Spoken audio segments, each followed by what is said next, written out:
HB, Jason Anderson with you. Dylan Michaels, we head up until 2 o'clock. We've got you for the next 4 hours.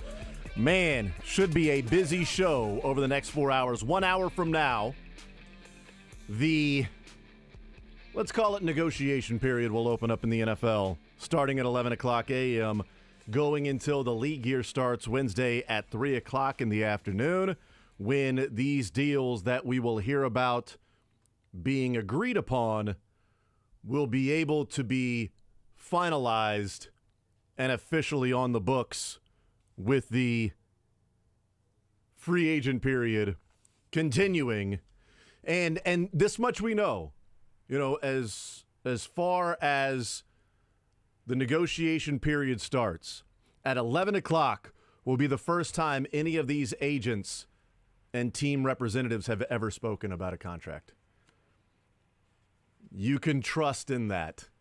If there's one thing that we can still base our hopes and dreams and our morals and the fabric of our country on, it's that the rules are strictly followed and enforced in the NFL, that this legal tampering, this negotiation period, that there are no conversations. It is completely dark until 11 a.m. Sarcasm.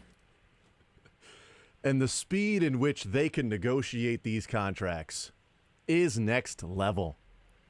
It is warp speed. They've gone plaid at times. How quickly. First time they talk, 11:10. They've agreed to a deal. Very fast. Very quickly. I don't care. The first deal in front of me. We'll give you $5 over the next 2 years. Done. Take it. What happened? It's not official, right? We got a couple days. Players can change their minds. We've seen that happen before. Deals agreed upon and then not actually signed in the official league year. So, it'll be a busy day. Head on a swivel, Dylan. Head on a swivel today, following all of the rap sheet. Got my rap sheet notifications on. That's right. Ready to go. Not the Adarn Schefter. No. Or the tweet that went out, was it Friday night, from Adam Schefter with 2 R's at the end? And I don't even remember what the parameters of that deal were, because I remember looking at it and going, well, that's not happening. I mean, you can pretty much know that's fake because those numbers are astronomical. Don't be so dumb and gullible, you idiots. I need to find the fake one that was out there. I may not find it. I don't know that it really ultimately matters. Just knowing that, let's not fall for the banana in the tailpipe. The fake one that may be out there. Fake news. So we'll be following. There is real news, though. As of about an hour ago, you see the news out of Cincinnati, Dylan? T. Higgins as asked to be traded from the Cincinnati Bengals. By the way, the fake Adam Schefter tweet was a 4-year contract for $120 million for Chris Jones, with 115 fully guaranteed. 115 of the 120 is fully guaranteed. I'm like, yeah, that ain't happening. Also, they're not giving him $30 million a year. I was right. They weren't giving him $30 million per year. But T. Higgins has asked to be traded. Apparently, T. Higgins, his representatives in the Cincinnati Bengals, have not talked about a contract since March of 2023. Did not discuss the franchise tag with him and his representatives. And they have not discussed a contract extension, parameters, discussion, whatever, since the franchise tag has been placed on T. Higgins. The news from ESPN and Adam Schefter, he wants to stay in Cincinnati, but he doesn't feel like the feeling is necessarily mutual, and at least the monetary showing of respect is not there, and if they're not even negotiating right now. Tee Higgins wants to get paid. He wants to get paid a lot of money. So, here's the thing. He wants to be traded if the Bengals put the contract in front of him that's going to make him an extremely high-paid wide receiver. If they put the contract in front of him that he wants, he'll remain a Bengal. And also, they've got him on a franchise tag for at least 1 year. So, he can sit out, but then we're doing this whole thing once again for Tee Higgins. He'll still get paid a lot of money this year. So, that's the news. The Bengals have a lot of money to spend. There are teams out there with a lot of money to spend. With what's going to happen an hour from now, I think the Houston Texans name will be connected to almost every single player. Mention a player. Well, I don't know, maybe Houston? Maybe Chicago? Mention another player. I don't know, maybe Houston? Maybe Chicago? They've got a lot of money. And the deal gets done for Chris Jones. Let's talk about that. 913-912-4810. Here's how the show lines up today. We'll talk with Matt Verderame coming up at 11 o'clock. When the negotiation period opens up at 11 o'clock, we'll talk with Matt Verderame, Sports Illustrated, get his thoughts on the Chris Jones deal, what could be on the horizon for L'Jarius Sneed, what the timeline will be, should be, could be with L'Jarius Sneed.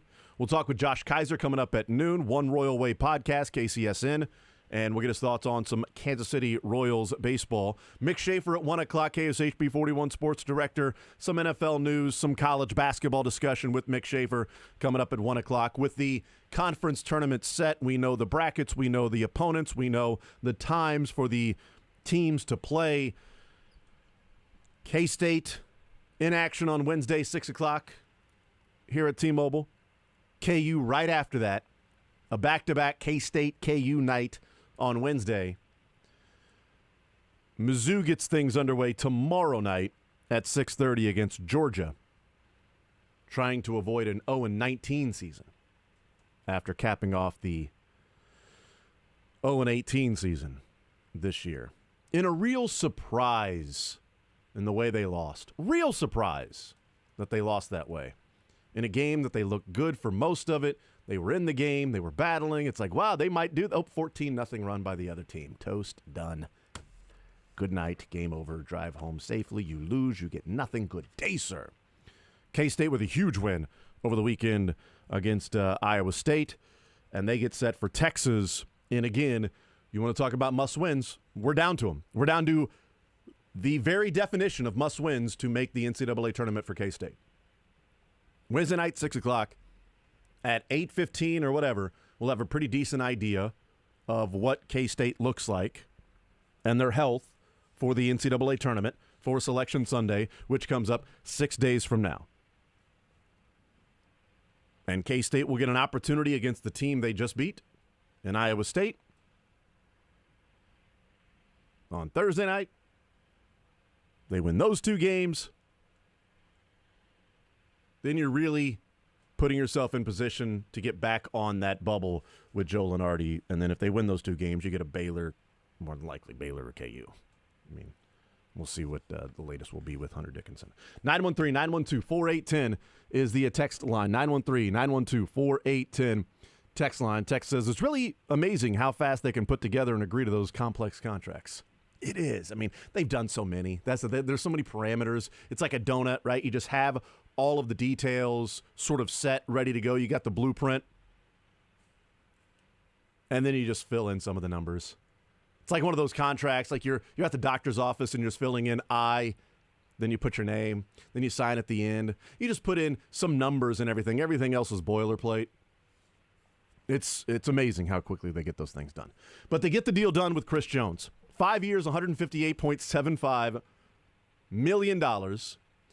Highest paid defensive tackle in NFL history by annual average value.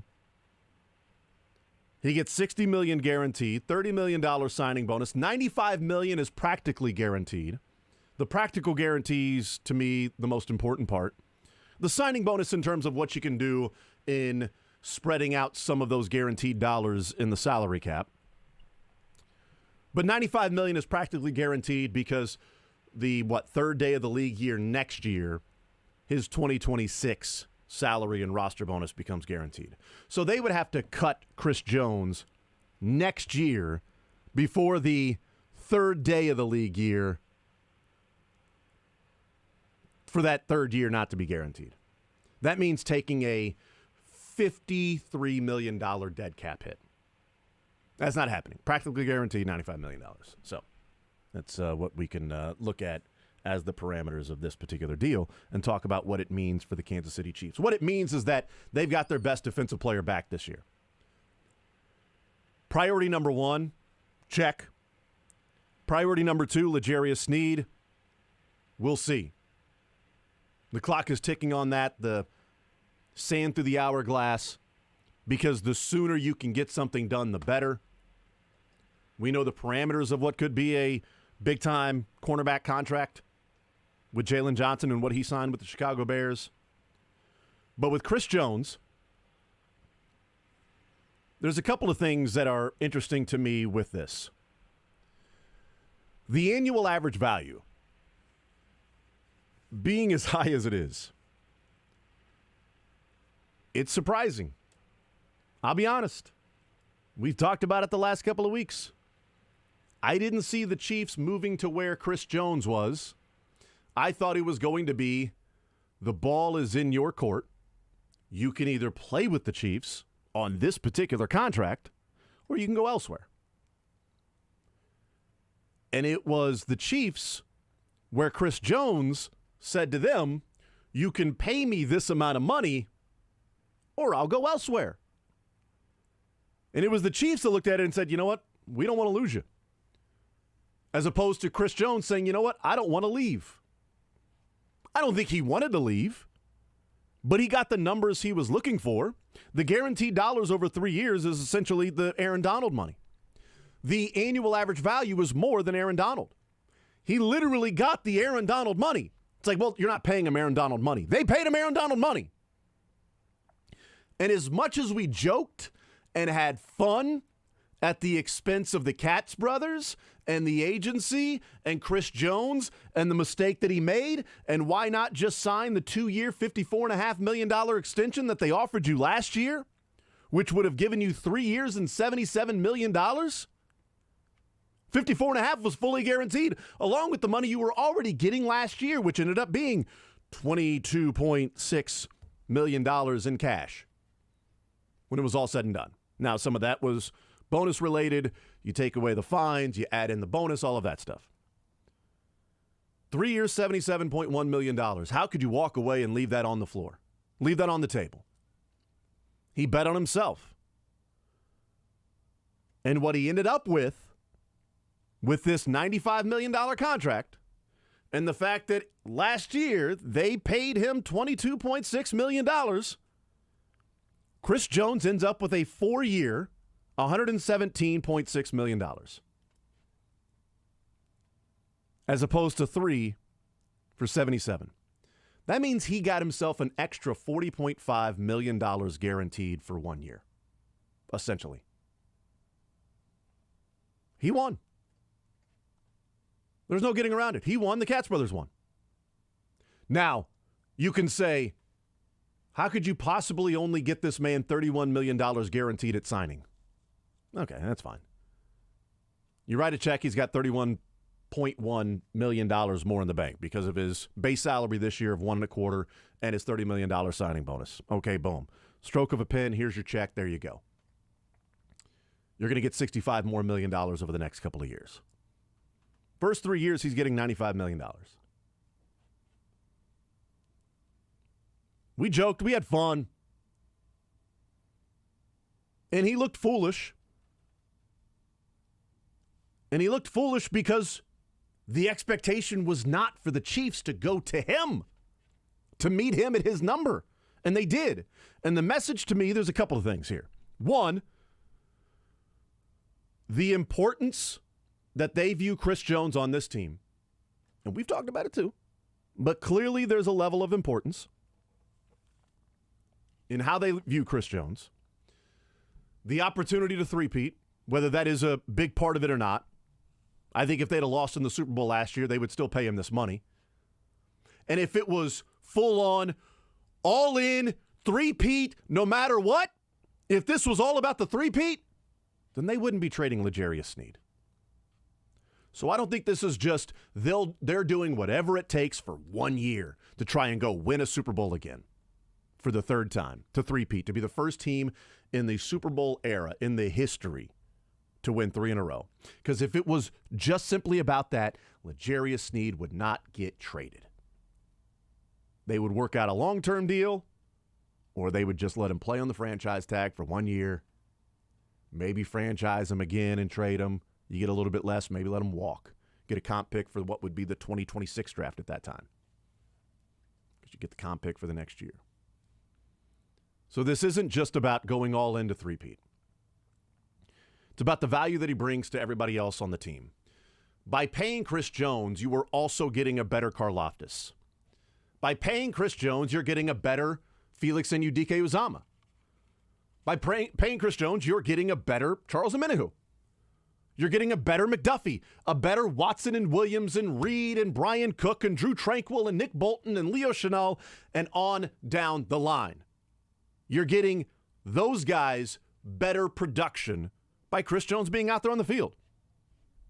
So you could save the money for Chris Jones and go and spend money elsewhere, but you're also looking at Karlaftis being a different player. He's not going to be a dominant, nobody else on the defensive line, he's still going to go and win. Max Crosby. Doesn't matter who else is out there, Max Crosby is going to go and win. Because that's what Chris Jones does. And the other guys around are complementary pieces to Chris Jones. I'll make a college basketball comparison, a little Mizzou comparison. Last year, a tournament team won a game in the tournament, had an opportunity to go to the Sweet 16. They fell on their face, but you had Kobe Brown and Demoy Hodge. And you had nice pieces around him, those guys, around them. 2 really high-level players, first-round NBA draft pick in Kobe Brown. You took those guys off the floor, and those nice role players then were expected to be the guy. Injuries, other guys didn't happen, all that stuff. And look what happened. They went from a tournament team that won a game to not winning a game in the conference because you took 2 difference makers off the court. Now, that's 2 out of 5. Okay, that's a bigger difference than 1 out of 11. But you get the point.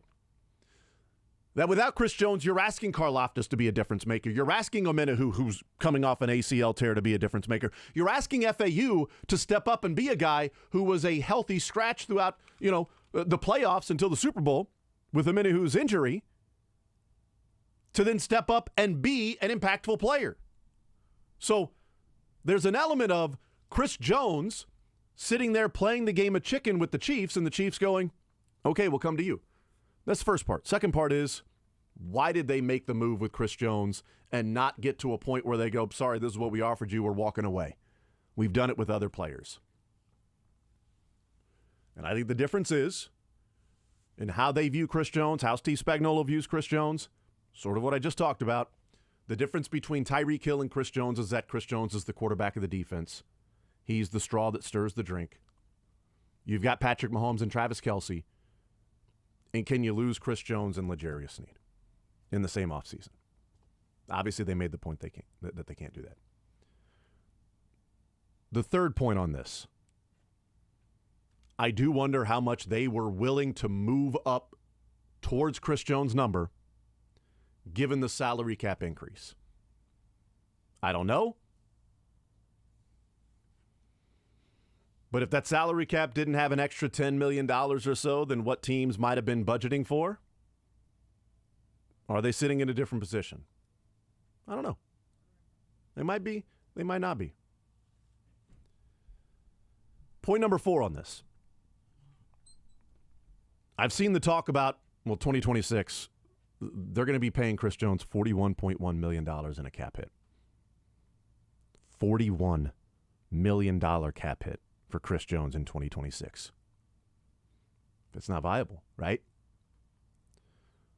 Well, let's break it down this way because the salary cap is not stagnant. It is not a flat line.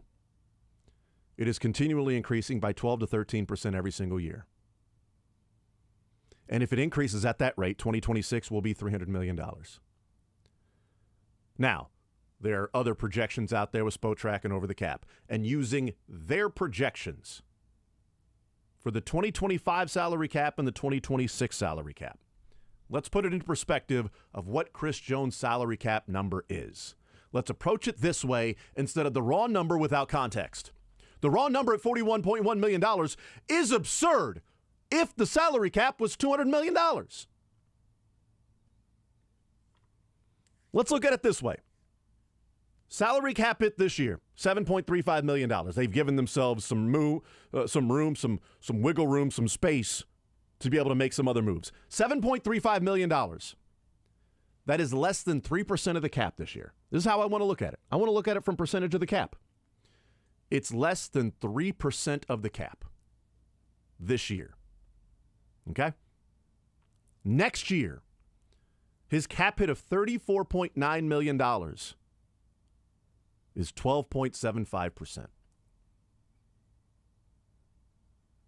These are projected salary cap numbers. That may change.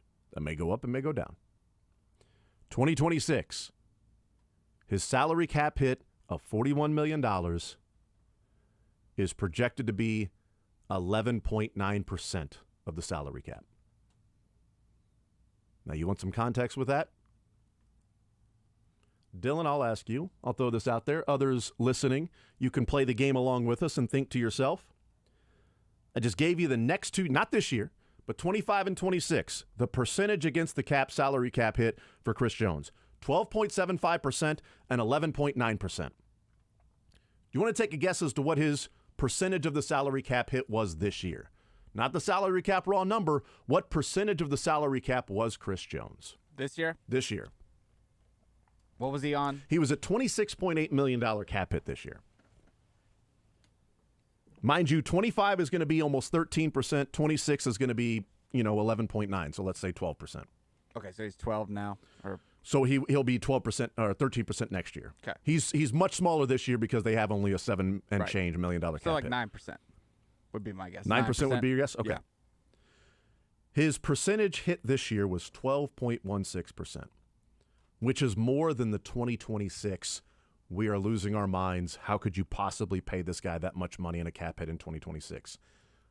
The projected salary, it's projection, right? So we don't know what the exact numbers are going to be. His percentage against the cap this year was more than what's projected in 2026. Now let's take it a step further. What about last year? What about in 2022? Because that cap hit was $29.4 million. I'll just go ahead and tell you. His percentage against the cap in 2022 was 14.1%. Chris Jones' percentage against the cap was 14.1%. Now you might respond and go, okay, yeah, but he was 28 years old. Granted, he was. He was 28 years old. 14.1% of the cap. 2025 is less than 13. 2026 is less than 12. In fact, his cap hit, proportional to what the cap number is going to be, is in fact a lesser hit in 25 and 26 than it was the last 2 years. And if I'm not mistaken, I got to go back and look. I'll go check it out. I'll go check out the Google. I'll wiki it. Pretty sure they won Lombardi trophies the last 2 years. With those astronomical, a cap hit percentage that is higher than people used to say you can't win with a quarterback cap hit that high percentage. You can't win with a quarterback percentage higher than 13%. That was the number. Chris Jones in 2022 was at 14%. This year is at 12.2%.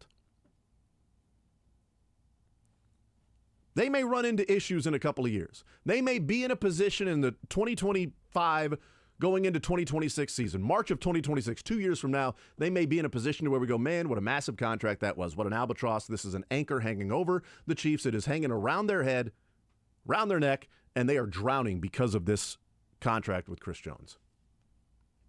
But we also said that the last couple of years when they found ways to win Super Bowls. So what do they do now? How do they then build around this team? That's what I'm going to be watching and looking for. I don't expect a big splash except for L'Jarius Sneed being traded. I expect some ancillary pieces, some pieces to fill out a roster, names that are out there that I want to get into and talk about, some of the names that I'll be looking for. I'll be wondering and watching if these are guys the Chiefs are interested in, if they are guys that the Chiefs will go out and sign. We'll do that on the other side of the break. 913-912-4810 is the text line to join us. 913-912-4810 is the text line. We'll take a timeout. We'll come back. We'll continue more Zone right after this.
All right, we continue right here on Sports Radio 810 WHB, 913-912-4810. Matt Verderame will be our guest coming up at 11 o'clock. Josh Kaiser at noon. We'll talk some Royals baseball. Mick Schaefer at 1 o'clock. 913-912-4810 is the text line. 913-912-4810, the text line. We'll get into some of the names that are out there that I would like to see the Chiefs involved with.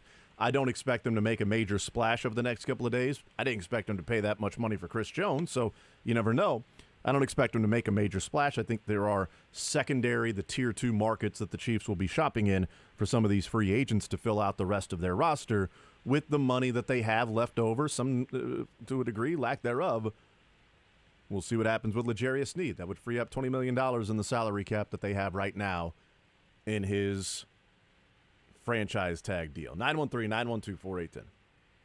Text says, Chiefs just signed a contract with Chris Jones like the Royals signed with Alex Gordon. Too much loyalty to a player that's not going to live up to the contract and have to get rid of good players to pay one. By the way, which player was more important to winning the Super Bowl, Sneed or Jones? When you lose your best defensive back for an absurd, semi-impactful defensive lineman that has never led the league in sacks, what are we doing here? Well, I can tell you what you're doing is not really watching the games. I can let you know that. Because if you ask me, who was more impactful in winning the Super Bowl, Chris Jones or L'Jarius Sneed? Well, I'll tell you this. The last throw for Josh Allen in the Bills game, L'Jarius Sneed was on the field. And if Chris Jones wasn't on the field, it's a touchdown. The last throw in the 49ers game in the Super Bowl, L'Jarius Sneed was on the field. And if Chris Jones wasn't, it's a touchdown. So do I want the guy who can shut down one player? Mind you, fantastic players in L'Jarius Sneed that you can say, you know what, go do your thing, L'Jarius. Now, you can play off of that. You can do a number of different things, and it makes other guys better, definitely. Or do I want a guy that can impact the entire offensive scheme because he can blow up a play the way that he did? You don't have to blitz him to be able to blow up the play. And L'Jarius Sneed can be out there, and if the quarterback has all day to throw, they'll find somebody else open. Because, again, it wasn't L'Jarius Sneed that Juwan Jennings was going to beat. But he was on the field. But he couldn't do it. Brock Purdy couldn't throw the ball because Chris Jones disrupted the entire play. He had to throw it away. Jennings was open. It was a touchdown. The 49ers would have been celebrating like they won the Super Bowl. They'd have been shocked to find out that the Chiefs still got the ball. And against the Bills, if Dawkins isn't walked back to Josh Allen and bumping his hip when he's trying to throw, it's wide open touchdown. Instead, it was a complete pass. That's the impact he can make. He makes Karlaftis better. He makes the other defensive linemen better. You're paying Chris Jones, but you're paying Chris Jones to be on the field to get better production from the other players. And yes, I will take the dominant defensive lineman. And he is not semi-dominant. And I don't care that he's never led the league in sacks. How many defensive tackles lead the league in sacks? Yes, you can argue they're paying him Aaron Donald money. He's not Aaron Donald. I agree with that. But they're also paying him the Aaron Donald contract 2 years later for a guy who's a year younger. Right? Because the salary cap continues to rise. So again, this is not stagnant. It is close to apples and apples. It's not exactly that. It's more like different types of apples. Even though you're comparing the apples, you're not comparing the same salary cap that was there when Aaron Donald signed that. I don't understand how somebody could look at that and, even if you disagree with the money, but act like Chris Jones doesn't have an impact on the field. That's not debatable. What's debatable is what level you're willing to pay him that much money. Not debatable is the impact number 95 has on the field defensively. 913-912-4810. We'll see what different players are out there that may be getting to free agency. Michael Pittman was not going to be a free agent. He was franchise tagged by the Colts. He has been signed, long-term deal with the Colts. I think that's because the Colts have a lot of money to go and spend, and they also want to know what their cap situation is going to look like for the next couple of days. If they want to bring in Calvin Ridley, if they want to go and bring in other guys that are free agents to go and build that team around Anthony Richardson and their quarterback. Got to do it now. Rookie contract, and you got to see what he is. So. Yep. And putting people around him. Calvin Ridley's been talked about. Maybe he goes there. I don't know. I don't think the Chiefs are playing and swimming in that pool. To me, there's a number of players out there that I think the Chiefs would be looking at. I know there is the Hollywood Brown connection. We'll see. I don't want people looking at Hollywood Brown and thinking he's the number one receiver. I like Hollywood Brown if he's the second or third option. And I think a lot of people are wanting the Chiefs to go out and get a number one option. Not named Travis Kelce, obviously. But Hollywood Brown, to me, would be an option even behind Rashee Rice. I don't believe in Hollywood Brown the way that a lot of other people do. If you go and get him, he certainly makes you better. But does he make you better at maybe the price he's going to cost? And that's always the return on investment discussion. Same thing with Chris Jones. Is it worth that? This year, definitely worth it. $7.4 million against the cap. Next year, the year after that, we'll see. And the Chiefs typically haven't put themselves in a position to where they are in dire straits and they've had to dig out of cap situations. And they've taken their medicine a couple times because 2 years ago they had to take their medicine with Frank Clark. Or last year. Well, last year was 23. So 2 years ago in 2022, they had to take their medicine with Frank Clark and Chris Jones. And Tyreek Hill. I mean, they were doing all of those things. And so they've won a couple Super Bowls with that. They don't have Tyreek Hill. They're paying a lot of money for Frank Clark, a lot of money for Chris Jones. And they go and win a couple Super Bowls.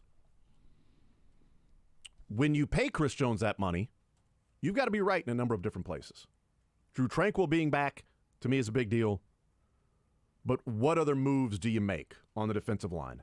I think the names that they are probably shopping in, Doris Armstrong, Dallas Cowboys, former KU Jayhawk, defensive lineman, plays edge, slides down inside as well, can play some defensive tackle, 27 years old. The age is something people need to pay attention to when it comes to who the Chiefs are going to be signing. A.J. Epinesa out there for the Buffalo Bills, 25 years old. What will he cost? Tier Tart, defensive tackle, is somebody I would love the Chiefs to go out and get if you're talking about taking the spot of Derek Nottie, because that's an upgrade. Now, he was released by the Titans last year after Week 15 because of the issues going on with the Titans. He wanted a longer-term contract. He didn't get it. They released him. He was a malcontent.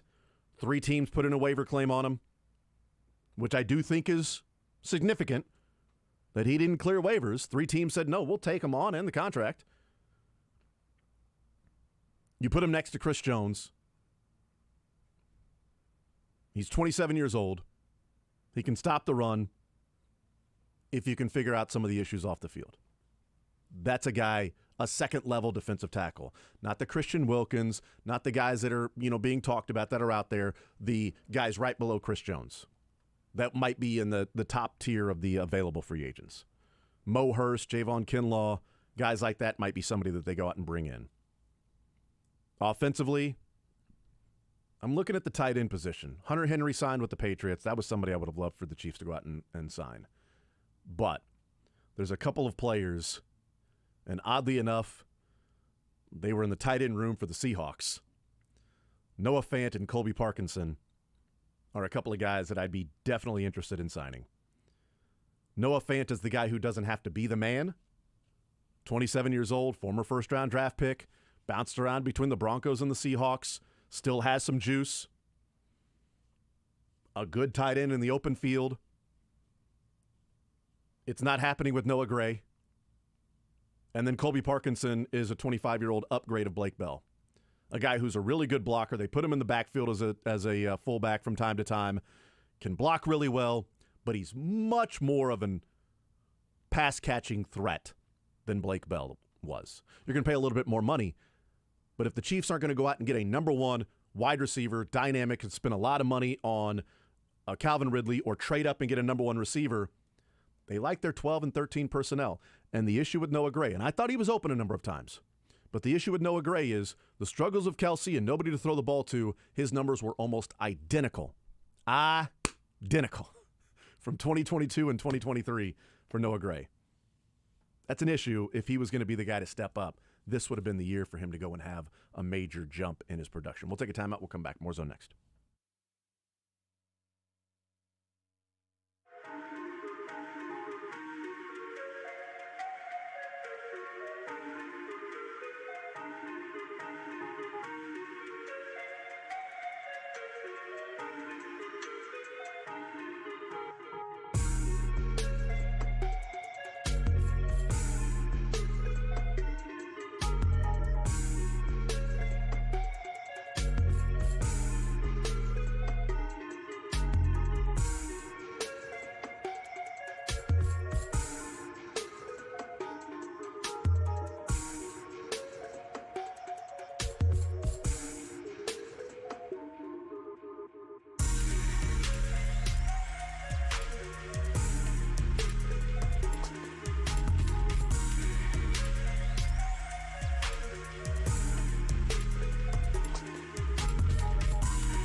if you are trying to sign a guard this offseason, sorry about your luck. Same thing a couple of years ago with Christian Kirk. If you're trying to sign a wide receiver and Christian Kirk got that deal with the Jags, sorry about your luck. Happened with the Chiefs. Had to get rid of Tyreek Hill. Landon Dickerson has agreed to a 4-year extension worth $84 million. $50 million guaranteed, $21 million per year, the highest paid guard. For comparison, it's a couple years later, Joe Thuney got a 5-year, $80 million deal. This is 4 years, $84 million. 5 years, $47 million guaranteed for Joe Thuney. This is $50 million guaranteed in 4 years for Landon Dickerson.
The Zone is presented by Guaranteed Foods, delivering all natural food to Midwestern families since 1958.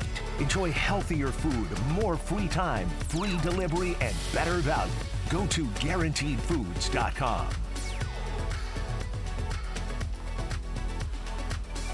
All right, we continue right here on Sports Radio 810 WHB. Jason Anderson with you. We head up until 2 o'clock. Right about now, the legal tampering period, negotiation period opening up for the NFL. Joining us now is Matt Verderame from Sports Illustrated here in the Zone. Matt, what's up, man? How are you, sir? Doing well. How are you? I am doing just fine. This seemed to be the deadline, was right now where the Chiefs and Brett Veach wanted to avoid Chris Jones becoming an unrestricted free agent. What's your reaction to the news breaking on Saturday night and on into the details we get from the deal that they signed Chris Jones for 5 years coming out yesterday? Yeah, I think, first of all, if you're the Chiefs, that was the biggest bit of business you could do this entire offseason. We could talk about the draft. We could talk about outside free agents, all of it. That was the biggest move they had to get done. As far as the contract, I know people are going to go, oh, my goodness, 5 years, $160 million. The reality is it's a 3-year contract.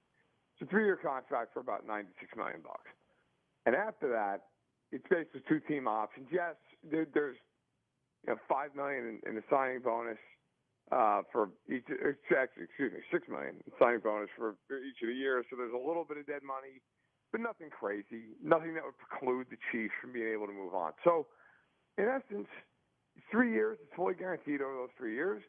But if you're the Chiefs, any contract you signed with him was going to be pretty ironclad for 3 years anyway. So Jones gets his money. The Chiefs get one of the best, 3 defensive players in the league, and everybody should be happy at this point.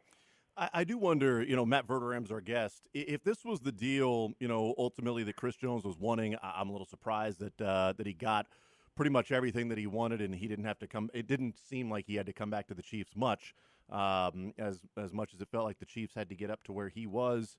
Why not just do this last year and get this deal done for the Chiefs if this is what the numbers were going to look like?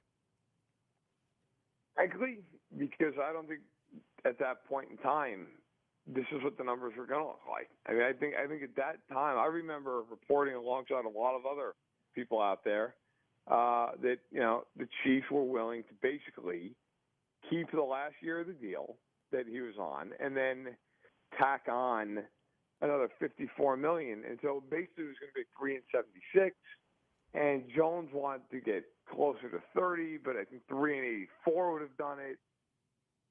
They just couldn't agree on some of the structure and some of the different language, and ultimately also just couldn't agree on the annual value. And I think, quite frankly, what happened was the Chiefs got to a point in this negotiation where they realized, look, you're either going to sign him at his number or he's gone. That's it. Mm-hmm. And, last year, in the summer, if you will, they had time. Even though it was frustrating for fans or anything else, they had time. They could sit there. They could play the game. They had the leverage. Jones did what a lot of guys won't do. He played it out, and he had a great year. And then they won the Super Bowl. And once all that happened, the leverage switched, and Jones was able to cash in off that. Is there a message here from the Chiefs and Brett Veach and the front office and Andy Reid? I mean, he was part of that meeting in Indianapolis with the Katz brothers. But, they have gotten to a point where they've walked on a number of players, Tyreek Hill being one of them, and a big part of the Chiefs' success, and Patrick Mahomes and this offense. And they decided, you know what, it's not worth it, the money that we're going to have to pay him, fitting it in with a cap, and maybe making the decision it was going to be Chris Jones over Tyreek Hill. Trent Williams, they move on, and San Francisco, signs him for more money the Chiefs were willing to go to. Orlando Brown, Tyrann Mathieu, and on and on and on. Is there a message here that the Chiefs said, you know what, we don't want this guy to be a free agent. We don't want this guy going somewhere else. So if this is what the demand is, then we're just going to have to meet him there and sign him and get it done. Yeah, I think a few things. Tyreek Hill is obviously a one-of-one elite talent. But at the time, Kelsey was still in the prime of his career. And I think they kind of figured, look, the defense is a huge hindrance because it needed a total overhaul. And the only way they were going to be able to overhaul it was to get picks and save some money. And that's essentially what happened with Tyreek Hill. I mean, they got 5 draft picks, and they were able to save a ton of money. That's $75 million guaranteed. And so they were able to kind of reset. And that was a huge reason why they did what they did. Now, with Jones, I think the bottom line for them was they know that without him, that defense just doesn't work. Not saying it would be awful. Not saying it would be a bottom 5 defense. But without him, you can't do some of the things that they do. I mean, Karlaftis is not the same guy if Chris Jones isn't on the field. It's not. Charles Omenihu, who had a great year in the 10 games he played, a lot of that's because he never sees a double team.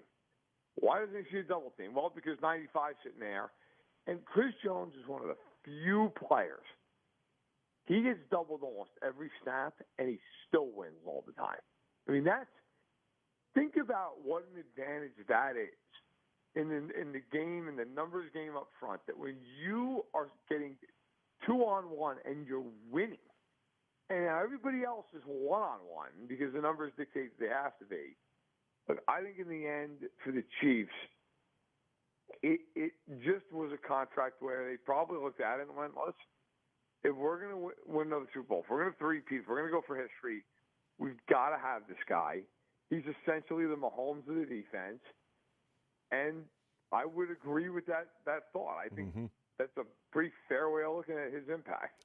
Yeah, the one of the ways that I put it is, they're paying Chris Jones, but they're paying Chris Jones for to also bring a better Karlaftis, a better Felix Anudike-Uzomah, a better whoever else they sign on the defensive line, a better safety, a better cornerback, a better linebacker.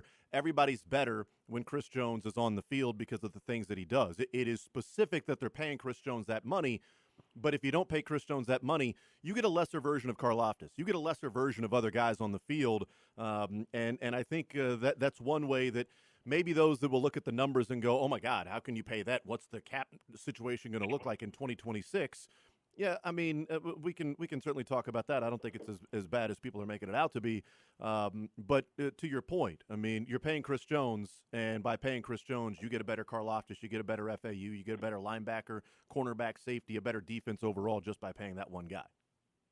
Yeah, there's no question, Jason. I would totally agree. And the other thing I would say, too, is I've seen some of that. I've even had people say to me on Twitter and whatnot, well, what are you going to do about 3 years from now?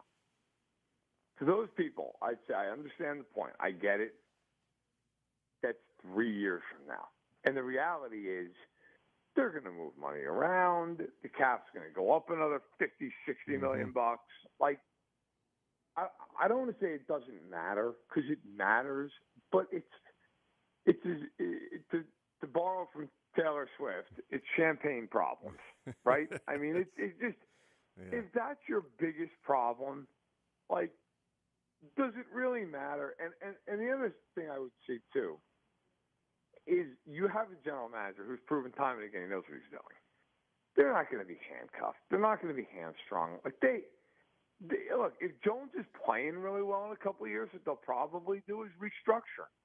And they'll probably turn into a 4-year contract. What do they care? I mean, if he's playing really well, they're not going to be upset about that. God knows they're going to move Mahomes' money around again. If Kelsey decides he wants to play past the end of his contract, which I don't know that he will, he's got 2 years left. If he does, they could restructure. They could move Tooney's money around if they want to give him an extension beyond the end of his contract, which, again, maybe they do, maybe they don't. But there's a lot of ways to move some money. And if the cap in a couple of years is $300 million, you're not that worried about the fact of paying Jones and Mahomes a ton, especially if Kelsey's no longer there and Tooney's no longer there. So what if you're paying a couple other guys? It's not that big of a deal. So look, I think in the end, a lot of times fans, even us in the media, we get so caught up in, well, this guy's getting paid this. Like, the bottom line is, if that guy's great. If the guy's a great player, like a legitimately great player, Chris Jones, of course, inarguably is, who cares? That's why you win championships. There are very few guys in the league, especially that are non-quarterbacks, that you look at and you on a down in, down out basis, that guy changes the game. Chris Jones is one of those players.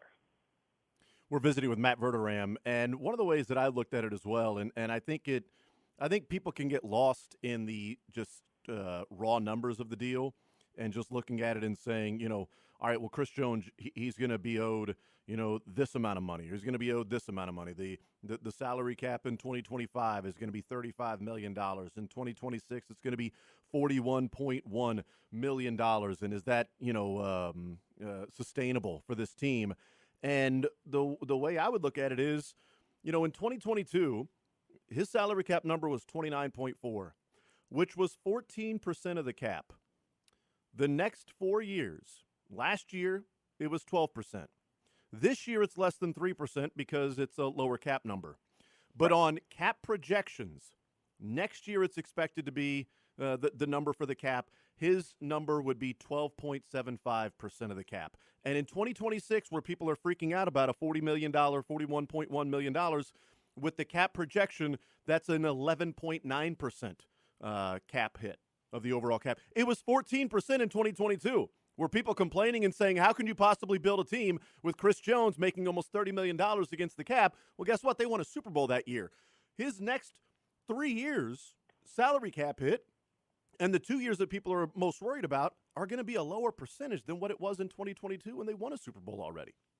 It's a great point. And I completely agree with you. And one other thing I would add, look, when you have an opportunity to win a Super Bowl, you just go for it. Again, I know that's not great analysis, but it's honest analysis. Go for it. If you think you can win a Super Bowl, do it. Look at the Philadelphia Eagles.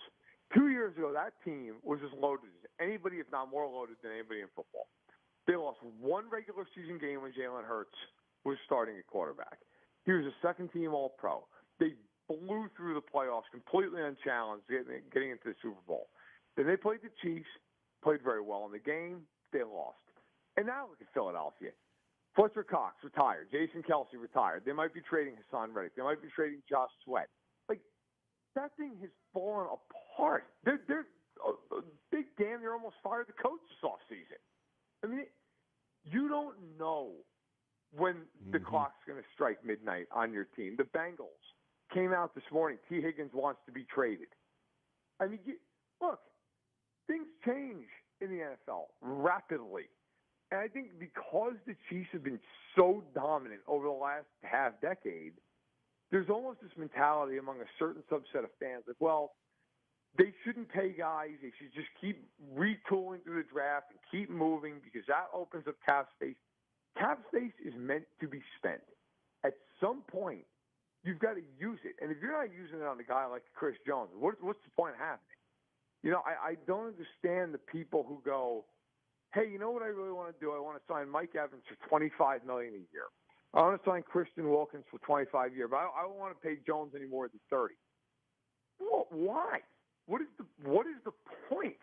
I mean, wouldn't you rather have the guy who's got 3 rings on his fingers and has been the most dominant defensive lineman along with Donald in the last generation?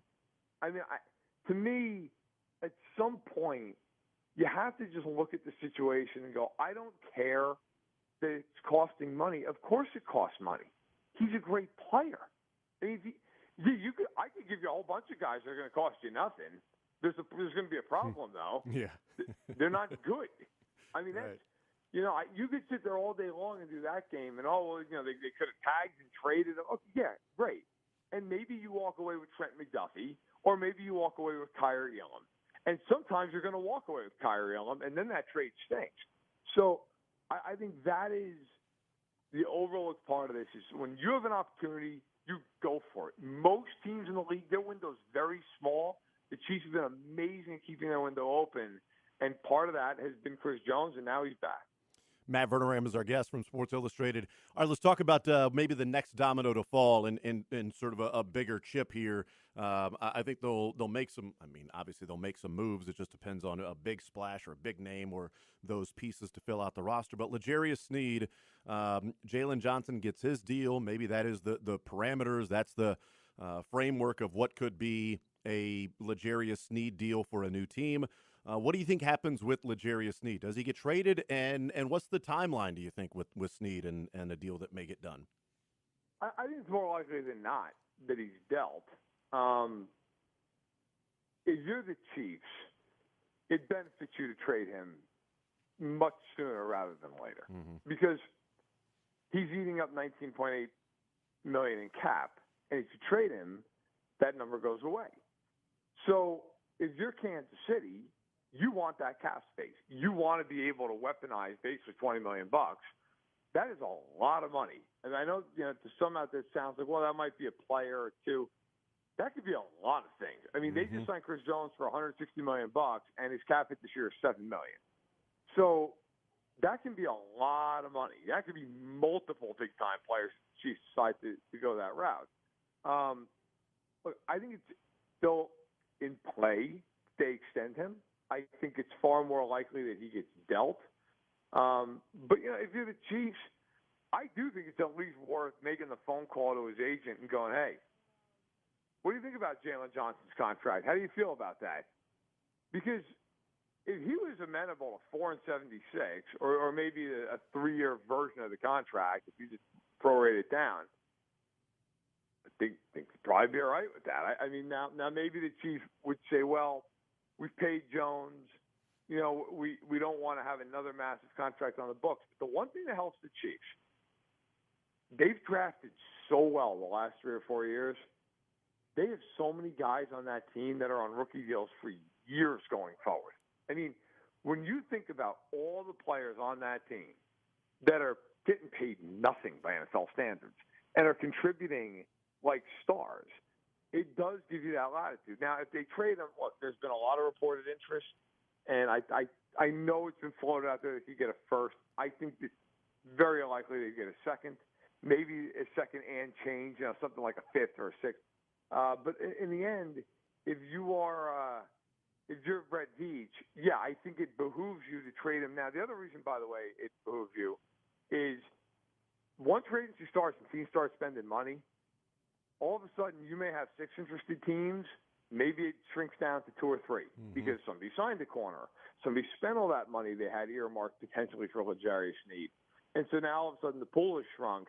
It benefits you to trade him at the maximum capacity for teams out there that can go, we have the most cap space we're going to have, the most draft picks we're going to have, the most needs we're going to have. I think that definitely the leverage right now is for the Chiefs more than anybody else by a wide margin. That changes if they wait this thing out. Matt Verner-M's our guest from Sports Illustrated here on Sports Radio 810 at WHB in the Zone. Any other sort of moves or maybe players that might be out there that you might have your eye on for today and tomorrow and on into the next week as some of these main guys may not be signed quickly, but some other guys that may be looking at the market to see how it shapes up for them because they've got a number of things to fill on this team with guys walking, a defensive line, a running back room, obviously the wide receivers, the offensive line. They've got some moves to make outside of Chris Jones, L'Jarius Sneed, and obviously re-signing Drew Tranquill. I'd probably wait at tackle to just draft somebody. It's a great class, and I don't love any of the tackles on the market. If I was going to sign a tackle, honestly, I'd bring Donovan Smith back for 1 more year. I know that he wasn't great, but he was solid. They just won a Super Bowl with him. And I know there are some who say, well, Tyron Smith. Look, Tyron Smith is this kind of guy. If he's healthy, he's fantastic. He's never healthy, like ever. I'm not bringing in a guy who I think is going to play 8 games. So, Donovan Smith would be a guy if I'm going to bring somebody back. Plus, he knows the offense. He knows the scheme. He knows Mahomes. Like, if anything, that's the way I would go. But I'd probably wait for the draft to address that. I'd try to bring Allegretti back. I think he's an important piece because he's versatile and he's been there a long time. But if he gets the starting role, he might just leave, and I don't blame him. The other thing I would say for the Chiefs, as far as outside guys, I really think Austin Eckler would be a great fit for the Chiefs. I've been banging his drum now for about a month. That guy with Pacheco, to me, that is a perfect tandem. I don't care if Eckler carries the ball more than 5 times a game. I'm using him like another receiver. I'd literally tell him, look, man, you're getting 90 targets. Like, we're going to turn you into Kimball Anders. we're swinging that puppy out on 2nd and 6 and on 3rd and 2 all the time. And we're going to get you behind that offensive line, and we're going to roll down the field. I think he's not going to cost a lot. He's going to turn 29 in May. He's not coming off a great year. I think you could probably get him on the cheap. And then I would go after a receiver. That is the one. If they got one big move left in him, that's the move. I think Calvin Ridley's the guy. And I know he's probably going to cost $18, $19 million. I get it. I take a swing at him because I think if you put that guy on the field with Rashee Rice and Kelsey and Pacheco and in my scenario Eckler, that's an off. You're going to score a lot of points. I mean, I just think he fits. I think Hollywood Brown is interesting, but I like Ridley more. And then lastly, I think Danico Autry's a really, really, really underrated player. I know he's 34. You're just going to get him on a one-year deal. Go look at Danico Autry's numbers the last 3 or 4 years. He's a guy who can play tackle or defensive end, and he had double-digit sacks last year. I mean, he's somebody that for a year, I give him $6-7 million bucks. That guy is a really good player, and I love pairing him up with Chris Jones, having Menahu and Karlaftis and FAU. To me, you can never have enough pass rushers, ever, because you never know who's going to go down, who's going to need to rotate in. I love Autry. I think he'd be a great fit for the Chiefs. Yeah, those are some of the names and really the level that I'm kind of looking at as well in the next couple of days to see if anything gets done. Danico Autry, certainly a name that's out there. Doris Armstrong, I like. Tier Tart at defensive tackle, I think would be an interesting one.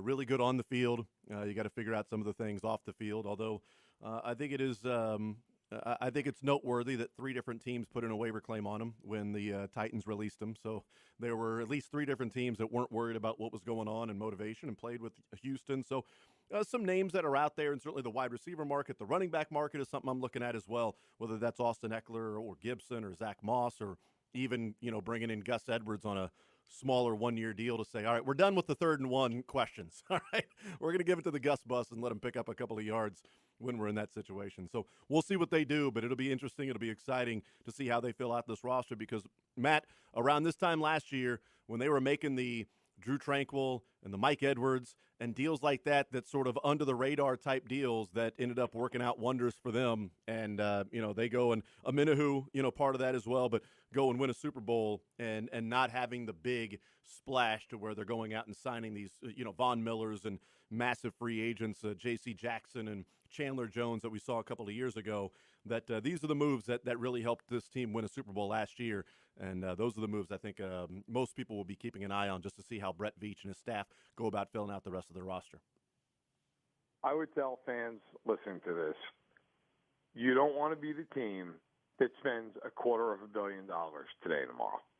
Those teams typically, they end up cutting guys who are worth $500 million in about 2 years. And they eat a whole bunch of dead cap. The best teams, they maybe make one significant investment in free agency, and then it's a bunch of tier 2 type guys, and they fill out the roster that way, and then they draft well. I mean, that's if I'm the Chiefs, I'm making an investment at receiver if I can do so, and then I'm filling out around that with second-tier players. Like I said, the Autrys of the world, the Ecklers of the world. Those are the guys. They're not going to lead SportsCenter. Nobody's going to go into breaking news because the Chiefs signed Danico Autry. But those are the kind of guys, just as you point out, like Tranquill. They're the reason you win the Super Bowl. I mean, look at how instrumental Tranquill was in winning the Super Bowl for them last year. I would argue that they wouldn't have won the Super Bowl if they didn't have through Tranquill. So, and then he gets a 3-year, $19 million deal, and deservedly so. Like, those signings, they're not going to lead NFL.com, but, they are the ones that so often matter. And so I would like to see the Chiefs be aggressive at receiver, but after that, shop a little bargain bin. You can find some really good finds in the second wave of free agency. Yep, I'm with you. Matt Verderam, Sports Illustrated. Matt, great stuff as always. We'll let you get back to work and following some of the news that's coming down as the Chiefs and the rest of the NFL in the negotiation period opening up here. Matt, appreciate it as always. Thank you so much, man. Hey, thanks. Appreciate it. All right, there's Matt Verderam, Sports Illustrated, as we continue to talk about the NFL, the Kansas City Chiefs, and what is going on with legal tampering and the free agency period, the negotiation period. The deals can be reported, but they cannot be official until Wednesday. Players can change their mind as well. Those are some of the things that are certainly things to think about, to keep in mind as these next couple of days go on. But yes, I'll be looking at some of the secondary market players, the running back spot, wide receiver spot, even secondary market. I don't think they're going to be in the Calvin Ridley sweepstakes. We'll see, where he ends up going. But I'm looking at some of the tight ends and maybe rebuilding that tight end room to a degree. I'm looking at some defensive linemen, defensive tackle, edge. I think safety is one that they need to sign at least somebody, whether that's bringing back Mike Edwards or bringing in a guy like Jordan Fuller from the Rams. There are a number of places that they can go. We'll take a timeout. We'll come back, continue rolling. We'll talk with Josh Kaiser coming up at noon. One Royal Way podcast, KC Sports Network. We'll do that, talk some Royals baseball. Mick Schaefer at 1 o'clock. More Zone right after this.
All right, taking a Matt Verderame, Sports Illustrated, talking some Chiefs football, talking some Chris Jones and free agency. The Chiefs get the deal done with Chris Jones over the weekend before what was 30 minutes ago, the real deadline to get something done, because as of 11 o'clock this morning, he would have become an unrestricted free agent for the first time in his career. And with the amount of money that some teams have to spend, certainly he would have been offered the money that he got today or over the weekend. And the Chiefs ended up making Chris Jones the highest paid annual average value defensive tackle that we have ever seen in the NFL. Surprising? I certainly think there are risks that go along with this. It is not a no-brainer. It's not this is no big deal. You just simply pay whatever it takes, because then if you say, all right, we'll pay whatever it takes, would you pay him $50 million per year? Well, no, you wouldn't pay him $50 million per year. There is a level to what you would pay, because then you sort of get into the absurdity. That's one of the reasons why I broke it down by percentage of cap. In that the last 2 years, the Chiefs' percentage of cap for Chris Jones was 14.1% in 2022 and 12.2% this last year of the overall cap. This year it's going to be much smaller because it's a $7.4 million cap hit. So it's less than 3% is the percentage of the cap this year for Chris Jones. But in 2025, that percentage is less than 13%, and in 2026, it's less than 12%. So it's smaller than, certainly, both the next 2 years after this year are smaller than what it was in 2022 when they won a Super Bowl. So it's not ideal. You would love to have Chris Jones at 5% of the cap. That would be awesome, but that's not the price of doing business. You can have a certain number of players on a contract like this. You can't have 4 or 5. The Chiefs have Patrick Mahomes, and they have Chris Jones. Travis Kelce's, paid pretty well for a tight end, but he's not even the highest paid tight end. Jawaan Taylor has to get better, because that is a contract that looks like it is an issue, certainly was this year, but it's going to be an issue with a larger cap hit kicking in for Jawaan Taylor. He has to get better. There is no other way around it. What they do at left tackle, we'll find out. If they move Jawaan Taylor over there, or if they go into the season this year with Wanya Morris or a draft pick, or they sign somebody like a Tyron Smith or something like that, or bring back a Donovan Smith at like $3 million. Some news that's made, some players that are agreeing to contracts. DeAndre Swift. DeAndre Swift is a Chicago Bear. He's agreed to a 3-year, $24 million contract. So average of just over $8 million. Well, $8 million, but the first 2 years it's like a little over $8 million. It's a 3-year deal, but really it's a 2-year deal, like we talk about all the time. Drew Tranquill's a 3-year deal, but really it's a 2-year deal that he signed late last week and into the weekend, which is great. Something that we really haven't talked about in the impact of bringing a Drew Tranquill back for the Kansas City Chiefs. So DeAndre Swift is signed, and the impact that and the takeaway of that is sort of his contract is right around what the projection was in terms of the annual average value. Devil's going to be in the details with the guaranteed dollars, years, signing bonus, practical guaranteed, all of that stuff. But if you're looking at running backs, and the Chiefs certainly need to be looking at running backs, Matt Verderame talked about Austin Eckler, 29 years old, projected to make about $4.5 million per year. DeAndre Swift was projected to make around $8 million per year. He got $8 million per year. First 2 years, $8.25 million in those first 2 years to break it down into the contract terms. Some of the guys that I've talked about, that I'm looking at, that I'm interested in the running back market, Matt Verderame talked about Austin Eckler. There are 3 names out there that I'm interested in because the Chiefs have one player, and Lamichael Pirine, but Isaiah Pacheco. I don't think they're going to bring back Jerick McKinnon, nor do I think they should. Clyde Edwards-Helaire could be somebody they bring back, depending on the contract, on the price. But players that are out there that I think would be interesting on 1-year deals, Antonio Gibson would be interesting to me in the different ways that you can use him. He's 26 years old, and you probably get him for $3 million in a one-year prove-it deal. That's at least the market value that may be out there. Zach Moss is 27. You might get him for less than $4 million on a one-year deal. And Gus Edwards, but he's 29. You might get him for less than $4 million. Gus Edwards doing less to me than what you could get from Antonio Gibson and a Zach Moss, especially a Zach Moss. Zach Moss has proven that he can take the lion's share of carries when Jonathan Taylor was out. He can catch the ball out of the backfield. He can do different things. So you would have a couple of backs there if you sign a Zach Moss. I'm totally fine if they go out and do that. If they sign Austin Eckler and they say, look, we're going to use you as Jerick McKinnon, you're going to be the third down back, you're going to be the receiver out of the backfield, you're going to be the guy that catches the screens and things like that, okay, that's fine. But I think you're getting less all around than maybe you can get with a Zach Moss if Pacheco were to get hurt. Again, I don't think Pacheco's a guy that's ultimately going to be all that healthy year in and year out. So the running back market is going to be interesting to see what happens over the next, day and a half. Wide receiver market, we haven't seen anything except for Michael Pittman sign his deal and his extension as opposed to playing on the franchise tag. And we've seen T. Higgins asked to be traded. You heard that there when we were talking with Matt Verderam, that part of the news that's come down today is T. Higgins has asked for a trade. Surprising. They franchise tagged him. But the real surprising part to me is that they haven't had any discussions with T. Higgins at all since March of last year. That's shocking. And does he want to be traded because maybe the cash isn't going to be good enough the first couple of years? Which is always an issue, which is always something to talk about. Always something to bring up in the discussions around the contracts. How much cash is a player going to get the first couple of years? How much is a owner going to throw into escrow in the guaranteed deals? We'll see. We'll find out. But Chris Jones' deal, to me, I talked about it to start the show. We make fun of the Katz brothers.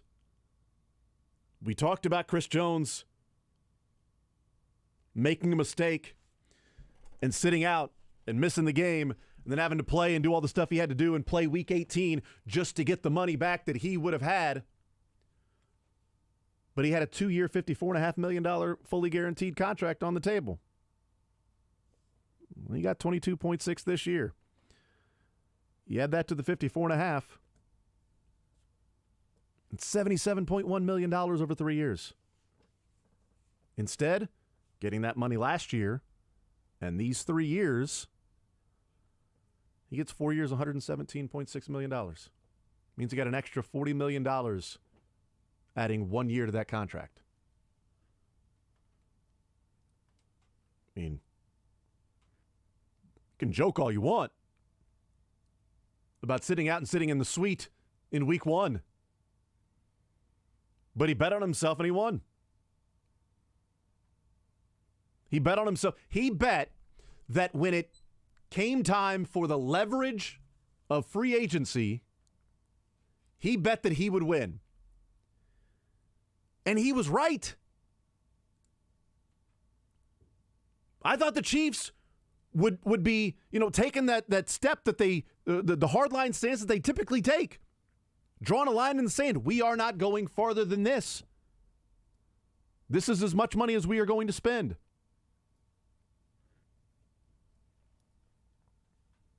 And instead, it got Chris Jones saying, this is the money I want.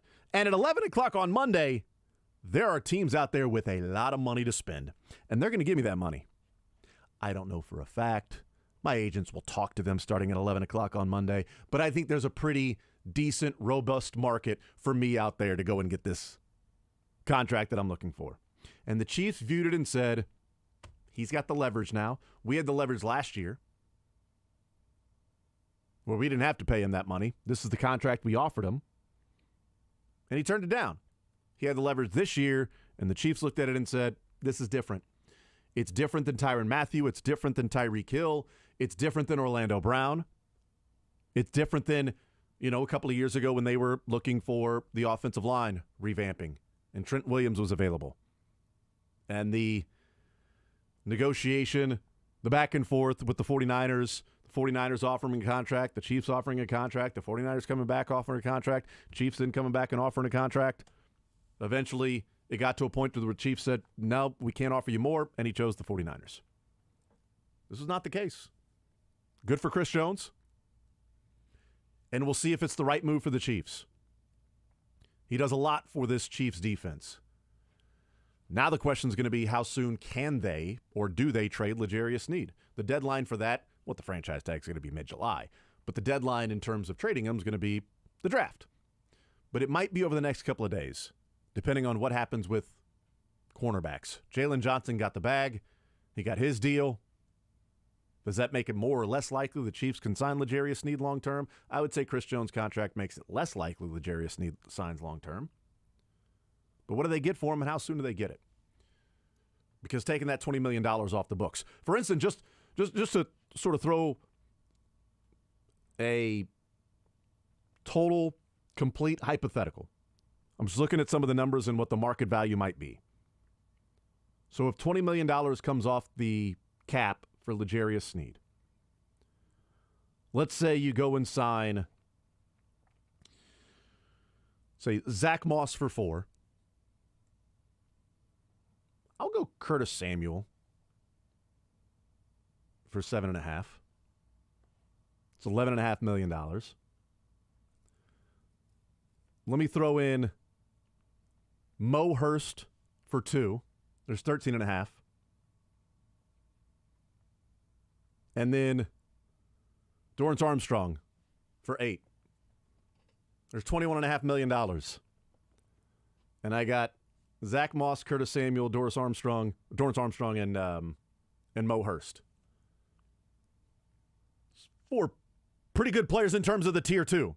You're going to get defensive end from the Cowboys, former KU Jayhawk, Armstrong, but a guy that can play inside, play outside, add depth to that position because you're losing Mike Dana. You're adding in a defensive tackle. It's a 1-year flyer to replace Turk, interior pass rusher in Mo Hurst, but you still have to find. I mean, you can go Tier Tart, but you're going to pay him more money. Then you got to move some things around because you're not getting him for $2 million or $1.5 million or whatever you might get Mo Hurst for. Tart's a couple of years younger as well. But that's sort of what you're looking at. And yes, you can do the same thing with Chris Jones. Chris Jones' cap hit this year, though, is $7.35 million. L'Jarius Sneed's cap hit this year is $20-some-odd million. If they sign him long-term, they can lower that and get some of these other players, but then you are looking into, now you've got Patrick Mahomes, Chris Jones, and L'Jarius Sneed. All right, we got breaking news. Breaking news with the Chiefs. The Chiefs have gotten into the free agency mix, Jason. Okay. We have, according to Matt Derrick, Chiefs have agreed to terms on a new contract for long snapper James Winchester. Yeah, there it is. There it is, everybody. Terms not available yet. Okay. But he's back for his 10th season. There you go. So we're done. We can close the There it is. phone. So should we move? Yep, Curtis. Should we move on to Royals baseball now? Curtis is College satisfied. basketball? So that's There we the only go. voice I trust. There we over go. there. You know what you didn't want to We're obviously having fun with this news. Sorry, James Winchester. I know we're having fun with it, but you're already losing 1/3 of the operation. It's a great point. And the punter probably don't want to lose the long snapper too. So long snapper and kicker are set, and you're bringing in punt god, see if he can be holding god to take over for Tommy Townsend, punting and then holding. So, but again, James Winchester's been good, been reliable, hasn't missed a game. I believe he and Kelsey have the most postseason games in Chiefs history. So he's that guy. But returning to the Chiefs is James Winchester. There you go. On the board, baby. On the board.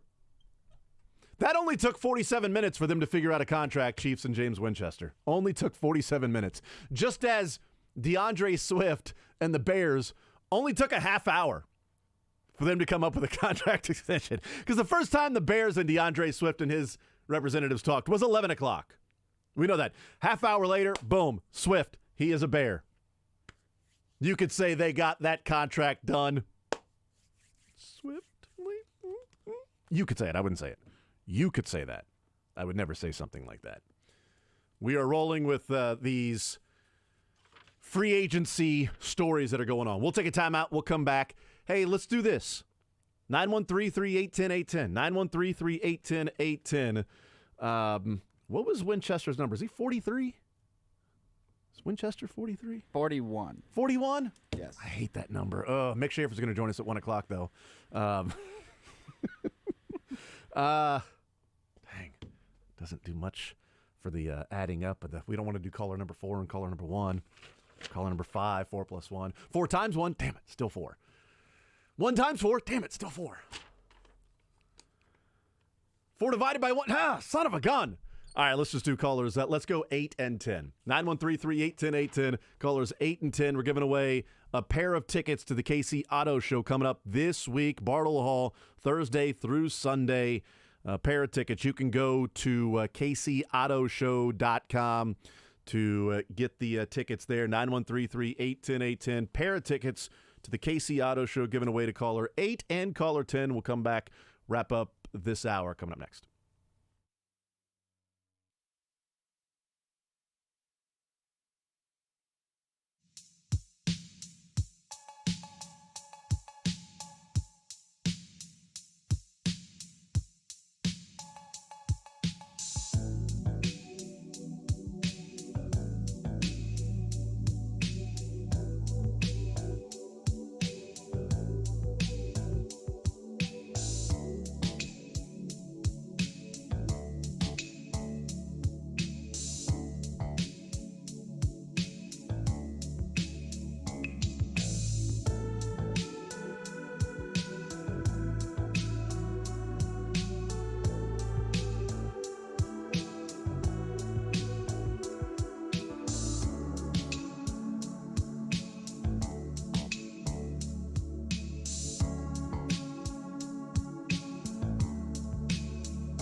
right, we'll talk some Royals baseball coming up at noon.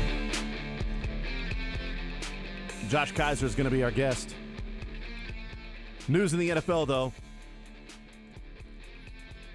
Jonathan Grenard is heading to the Minnesota Vikings, which means that Danielle Hunter is going to be leaving the Vikings. Tony Pollard is signing with the Tennessee Titans, leaving the Cowboys. Roughly the same contract that DeAndre Swift got with the Bears. And there's a new left tackle on the market. A really, really good left tackle, if only he could stay healthy. The name is not Tyron Smith, it's David Bakhtiari.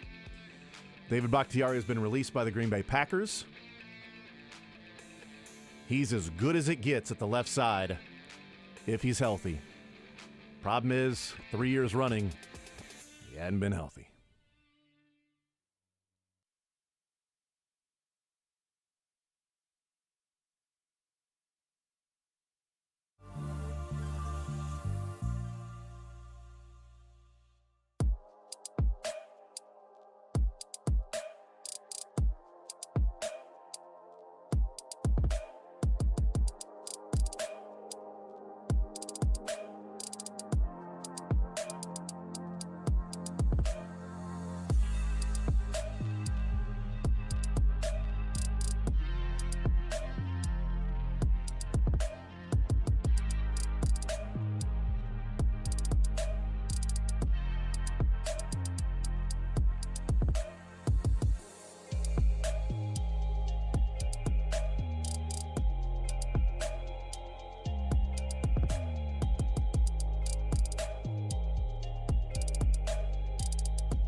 The Zone is presented by Guaranteed Foods, delivering all natural food to Midwestern families since 1958. Enjoy healthier food, more free time, free delivery, and better value. Go to GuaranteedFoods.com.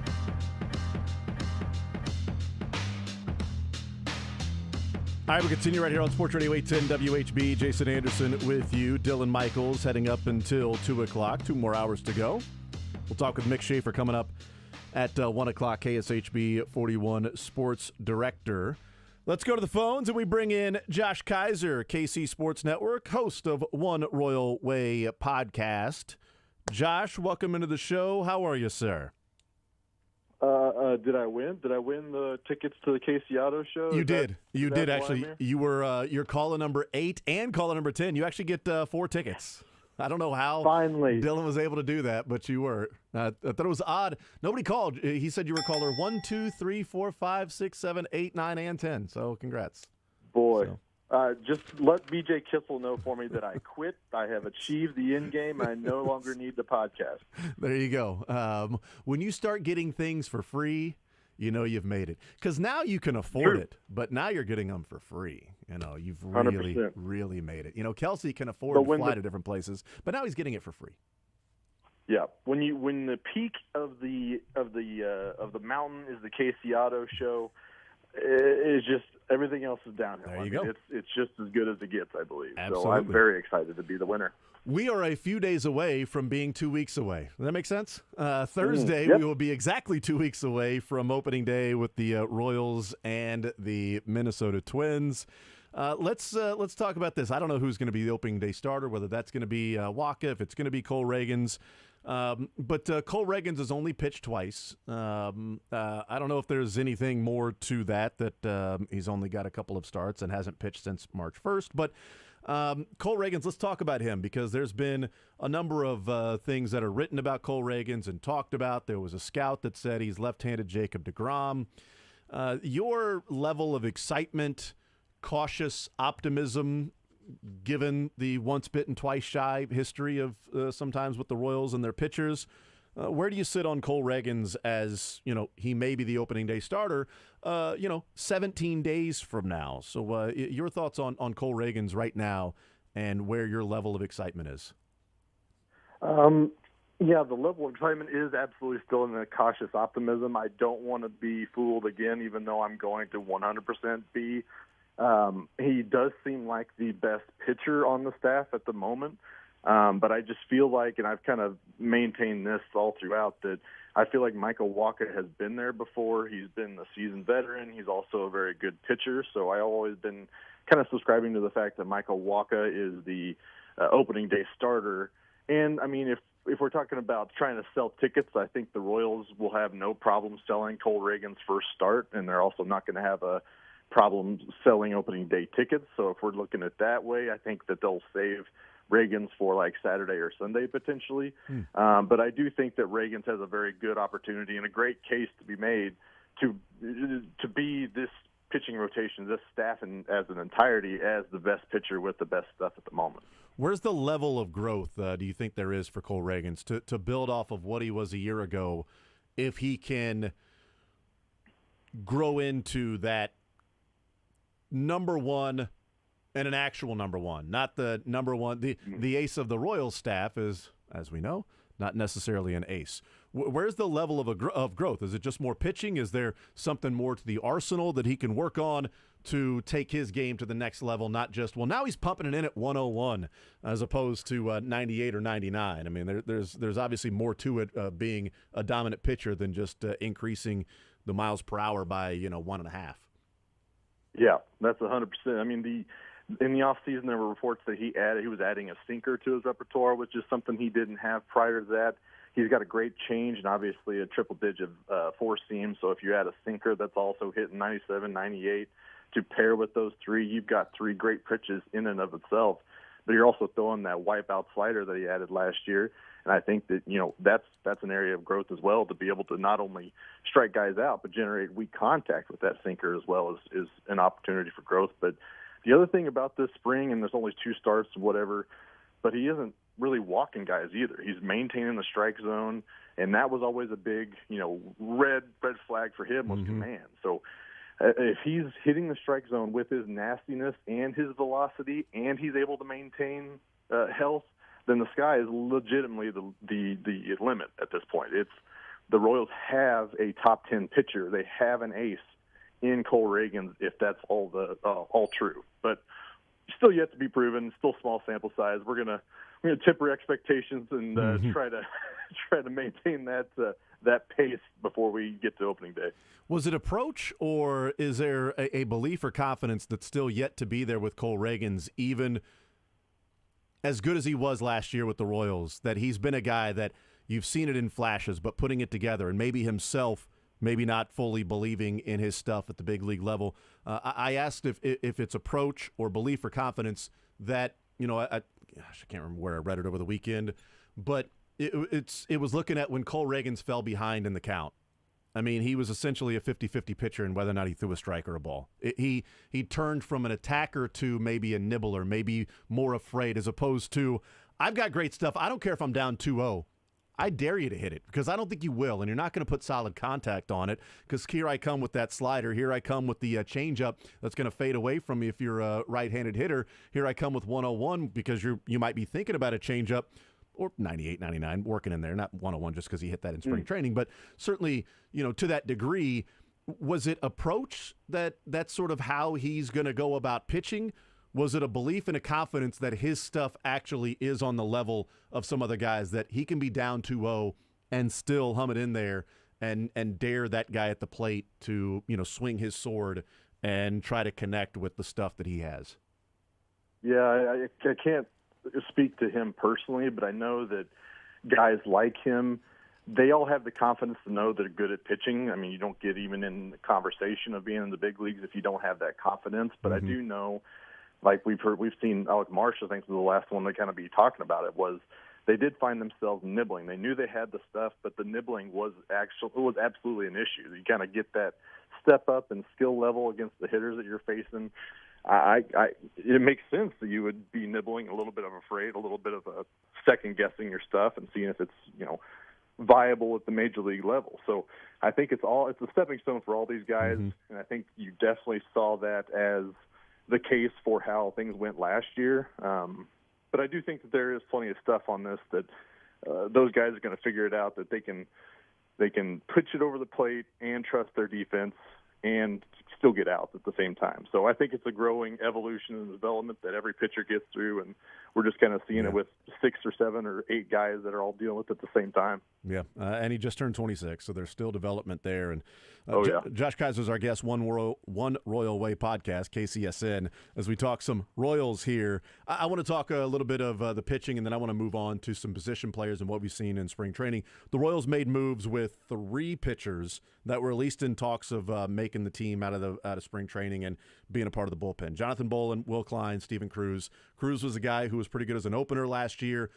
Klein's a guy that came on, and Jonathan Bolin, a guy from reliever to starter. You stretch him out. Do you make him a reliever? Those 3 guys have been transferred over to the minor league camp. Any takeaway from those moves as to what it may mean for somebody else and what it may mean for those guys in particular?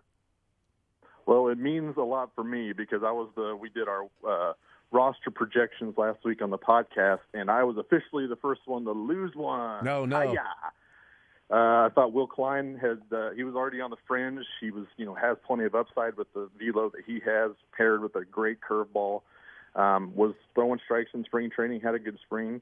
So I thought he might make break camp with the major league roster. He's already on the 40-man, so I thought that there was a decent case to be made to give him a spot that was potentially kind of earmarked for Carlos Hernandez as he was shut down. So felt like you could potentially bring Will Klein in there to get the same kind of thing that Carlos Hernandez could bring you. But alas, he was assigned to minor league camp, as you said. But the other 2 guys, they do both have plenty of upside. I'm a big John Bolin guy, and I do want to see him as a starter to at least give him another shot in Omaha to figure it out. But I think he could be a serviceable reliever as well. But the other thing about this is some of those non-roster invites like Luis Cessa and Walter Pennington or both Sam Long, all those guys are having great springs. And the fact that a guy like Walter Pennington is still in camp, is not assigned to minor league camp, does say a lot for him. So he's been absolutely nails. His xFIP's in the negatives, even though it's a small sample size. He's striking dudes out, which is new. So I'm still anxious to see what his stuff looks like compared to what he was doing in the last couple of years. And hopefully we get some televised games with him pitching that we can actually get eyes on it. But I think that kind of does say a lot about a guy like Walter Pennington. Let's talk about the offensive side and the position players, and I want to look at the infield. When spring training started, I thought, Prado will get some at-bats, but ultimately he's going to be down in AAA. I mean, they've got first baseman. They've got backup first baseman. Salvi, also has said he's the backup first baseman. And I know Prado's played some outfield as well. But, we'll see what he does. And all he has done is just raked. It's 22 at-bats in spring training. Small sample size. Take a drink. Josh, if you're out there somewhere, Briscoe, not necessarily Kaiser, but if you want to take a drink, I'll do it too. Go right ahead. Small sample size for Nick Prado, but for the first time, I'm looking at it and saying, is somebody going to be an odd man out because of what Prado is doing? And maybe there's more to the hip and the groin issues that were maybe going on last year that we didn't fully, know about or give the full weight of what it might be, because he's talked about how healthy he feels. Everybody's healthy right now. It's the healthiest they've ever been. Take that with a grain of salt. But his bat is backing it up and showing what he can do.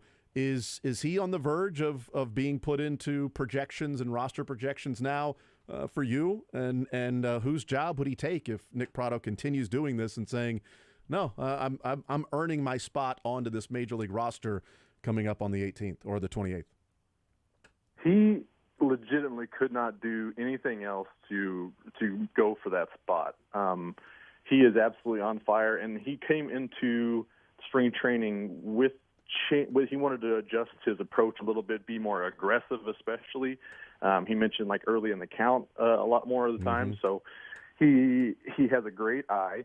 He is very, very selective to a fault, I would say, and I think that his aggressiveness at the plate is so far reaping some success with a 1231 OPS. I think that's definitely it. But he's got a walk rate of 4%, a K rate of 16%, and those are both very big indicators that he is not waiting for his second, his pitch, or his third, his pitch. He's going right after it whenever he gets it, and he's doing damage with it. So, and I'm glad you brought up the injuries, because that was, obviously part of it, but not really. It wasn't very loud. I think his struggles there at the plate had a lot to do with his zap of exit velocity. It was a big drop in what we were kind of used to seeing and expecting from his power. So we all kind of chalked it up to, a change in his approach. He wanted to get more, average-minded than power-minded. And I think that's what a lot of us chalked it up to. But if it was injury-related, and then now we're just kind of getting to the point where he's making adjustments to his approach, and we could start seeing those exit velocities kind of pop up a little bit more. So if that's the case, it would make sense, and it would be, justification for a potential roster spot. And I really think a guy like Nelly Velasquez, who hasn't had a great spring, had a lot of red flags in his game as well. I think that could absolutely be a roster casualty, especially since they have so many outfielders they're comfortable putting out there. So it wouldn't hurt to have another left-handed bat. I don't know where the at-bats come from at that point, but roster spot, it would make sense that Nelson Velasquez is on notice that his spot could be up, and there's roster flexibility with both of them. So it wouldn't be a huge loss to swap those guys out. Yeah, that was going to be my next question. So I'll ask it this way then: if Nelson Velasquez is somebody that needs to get his stuff together to not lose a job to Nick Prado, what Nick Lofton is doing as well, a couple of Nicks there, and what they may be doing in earning their way onto the squad, is there room for both of these guys? Is it an either or? And if one of them makes the squad, is it? You mentioned Velasquez. Is Garrett Hampson, in danger of not making the squad out of spring training? Can Prado and Lofton, who is also earning his way and doing what he can right now, is there room for both of those guys to take some jobs here in spring training? I think those are the two names you mentioned, Garrett Hampson and Nelson Velasquez. I think those are the two guys that are not locks at this point. And I think Nick Lofton and Nick Pratto are the guys that would potentially bump them out. And to be honest, like the Garrett Hampson contract is just $2 million. It's totally eatable. I don't really understand where his role is anyways, even if he is just a bench player. I don't know what he does for Matt Quatraro to be able to weaponize. I think you can absolutely make a case that Nick Lofton is able to do that a little bit as a higher ceiling that Garrett Hampson has. But if they're looking for veteran presence in that clubhouse in the lineup spots, then I can understand Garrett Hampson over Nick Lofton. But literally every other place, I don't understand why Garrett Hampson has to make the opening day roster over Nick Lofton. If it's true and everybody has the mentality that, it's go time, then they need to have all the weapons, the best weapons that they possibly can have on opening day roster. I don't need any of this veteran stuff that we don't really quite know how to work them in the lineup, so we're just going to let them sit for 4 days and get in there and give someone a spell. We got Nick Lofton. That's a higher ceiling in my opinion. So Garrett Hampson did turn. He has had a couple of good games since we did it on the podcast where I was basically just saying Garrett Hampson needs to leave right now. He heard you. But he heard me, and he Challenge stepped it up. accepted. He stopped stressing out a little bit. Yeah. So maybe he did earn back a little bit more acknowledgement from me, but we'll have to see. But I think that Nick Lofton is also doing everything he can to do it. And it's the new dad strength. He's that's a real thing. There it is. Yep. Mahomes is showing off the dad bod, and Nick Lofton is going with the dad strength. Down in the spring training. So a lot of dad conversation going on here. The last one for you on this one would be, if Pratto and Lofton make the squad out of spring training and, their reserve roles and figure out different ways to utilize them, and that's the job of Matt Quatraro, what's the value then if they were to be sent down and say, continue getting regular at bats? And if something happens and you need to come up and be a regular player, as opposed to you'll be playing every 3 days, maybe get a pinch hit here or there, because we want to capitalize on what you've done this spring and sort of keep that going. What's the value then if the Royals go, we've got Velasquez, we've got Hampson, and Hampson's sort of been there, done that, and we're going to let Lofton and Pratto continue to do what they're doing down at AAA, and when we need somebody, we'll call them up and they'll get regular at-bats up here as well? Just to be able to I would think that it's a confidence booster. In the hard work that those guys put in, you ask them to do something, they come in and do it and show that they've progressed and it's working, and something you could point to both the coaching staff and the player themselves to be able to improve and develop and do that in the off season. But again, I think it's the difference between, having a guy in there every now and then. They shouldn't, I don't know, momentum is kind of a tricky thing because it's so obviously there, but it's also not quantifiable. So it turns into like a, is it real? Is it not type of thing? So I think that I personally value momentum a little bit more than most people, but I think that there is something to being disrupted. And if you have a hot hand or a cold hand that can continue to eat at a player or, gain traction, and things just start kind of going their way. So I can totally understand where they're coming from when they say that, but I also feel like there's plenty of people in the fan base that don't want to hear that anymore. Yeah. We've been hearing that. We want to go and we want to be playing relevant baseball for at least 140 games. So I want to hear that all of our best weapons are on the big league club. I want to know why, and I want to see it implemented early in the season to be able to justify some roster spots for certain guys. Yeah, give me your best 26. And 100%. And how many times have we talked about this Royals team, at the end of April going, well, that sucked. Well, all right, let's see if they can dig out of this. Probably not. Well, all right. Well, if Nick Lofton is a guy that comes in and plays every few days, if Nick Pratto's a guy that you're going to be out there in the outfield, and as a fourth outfielder, fifth outfielder, whatever it might be, then yeah, if they're the best players, then open up the season and break camp with your best 26. The Royals, Josh Kaiser is our guest. The Royals in the spring breakout roster coming up March 17th. I'm pumped for this against the Brewers. What do you think? Have they? This is my ignorance here. Have they done this every year? Because I don't remember something along the lines here where you're talking about an entire game made up of minor league and the sort of top ranked players in organizations going out there and fielding an entire team to play a game against another team's top ranked prospects and fielding an entire team to go play a game. Yeah, brand new. It's something Okay. I love. I mean, I've been a I've been kind of a prospect nerd for, I don't know, five or so seasons, and I've always wanted something like this. It's always been cool to see the young guys getting run in spring training, but that was the most we got.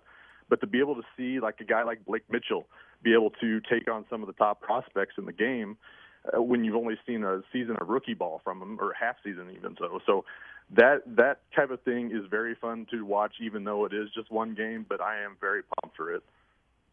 Last one for you. Jackson Kowar is going to have Tommy John surgery, and I hate it for him. It sucks. It didn't work out here in Kansas City, but it does sort of change the view of the Kowar trade with the Braves, right? Because part of the deal was, well, you don't get Kowar this year, and maybe he'd have been a bullpen piece or whatever, and you got to wait for Kyle Wright, who's coming off injuries, and Tommy John and all of that, and maybe he'll be ready for 2025. Well, now, I mean, Jackson Kowar isn't even going to be available till mid 2025. So, does that change the view of that trade at all? Does it make it a little bit better there in your mind with Kyle Wright still sitting out this year, but now, unfortunately, Jackson Kowar going under the knife, and he's going to have Tommy John? Yeah, your train of thought there was exactly what mine was as well. It was, man, that sucks for Kowar. It looked like he was having a good spring. He actually ran through a Royals lineup in last week, which was, we were like, man, that sucks, but good for him. And then my thought immediately went to, well, Royals won this trade. Yeah. I hate that was that was on my mind. But when you're just looking for some way to be encouraged by what some of the moves, it just does seem like it paid off a little bit in the both in the short term and the long term at this point, because you're not getting, like you said, you're not getting Kyle Wright value, but they would be getting Kowar value, which who knows what that would be. So it is what it is. But the other side of that is they traded Kowar to get Jared Kelenic, I believe. Kind of a washed, or not washed, but a very questionable former top 100 prospect as well. Yeah. And he had a really hot streak there at the beginning of the season last year. I'd be curious to see if Atlanta is able to pull something more out of him and unlock something out of him. And I would have liked to have seen the Royals been able to get that opportunity too. But make no mistake, I am jacked up about having Kyle Wright potentially for 2025. So it does seem like the Royals made a pretty good trade now in hindsight, but we'll see what Kyle Wright has when he comes back next year. Josh Kaiser, One Royal Way Podcast, KCSN. Josh, as always, very much appreciate the time, brother.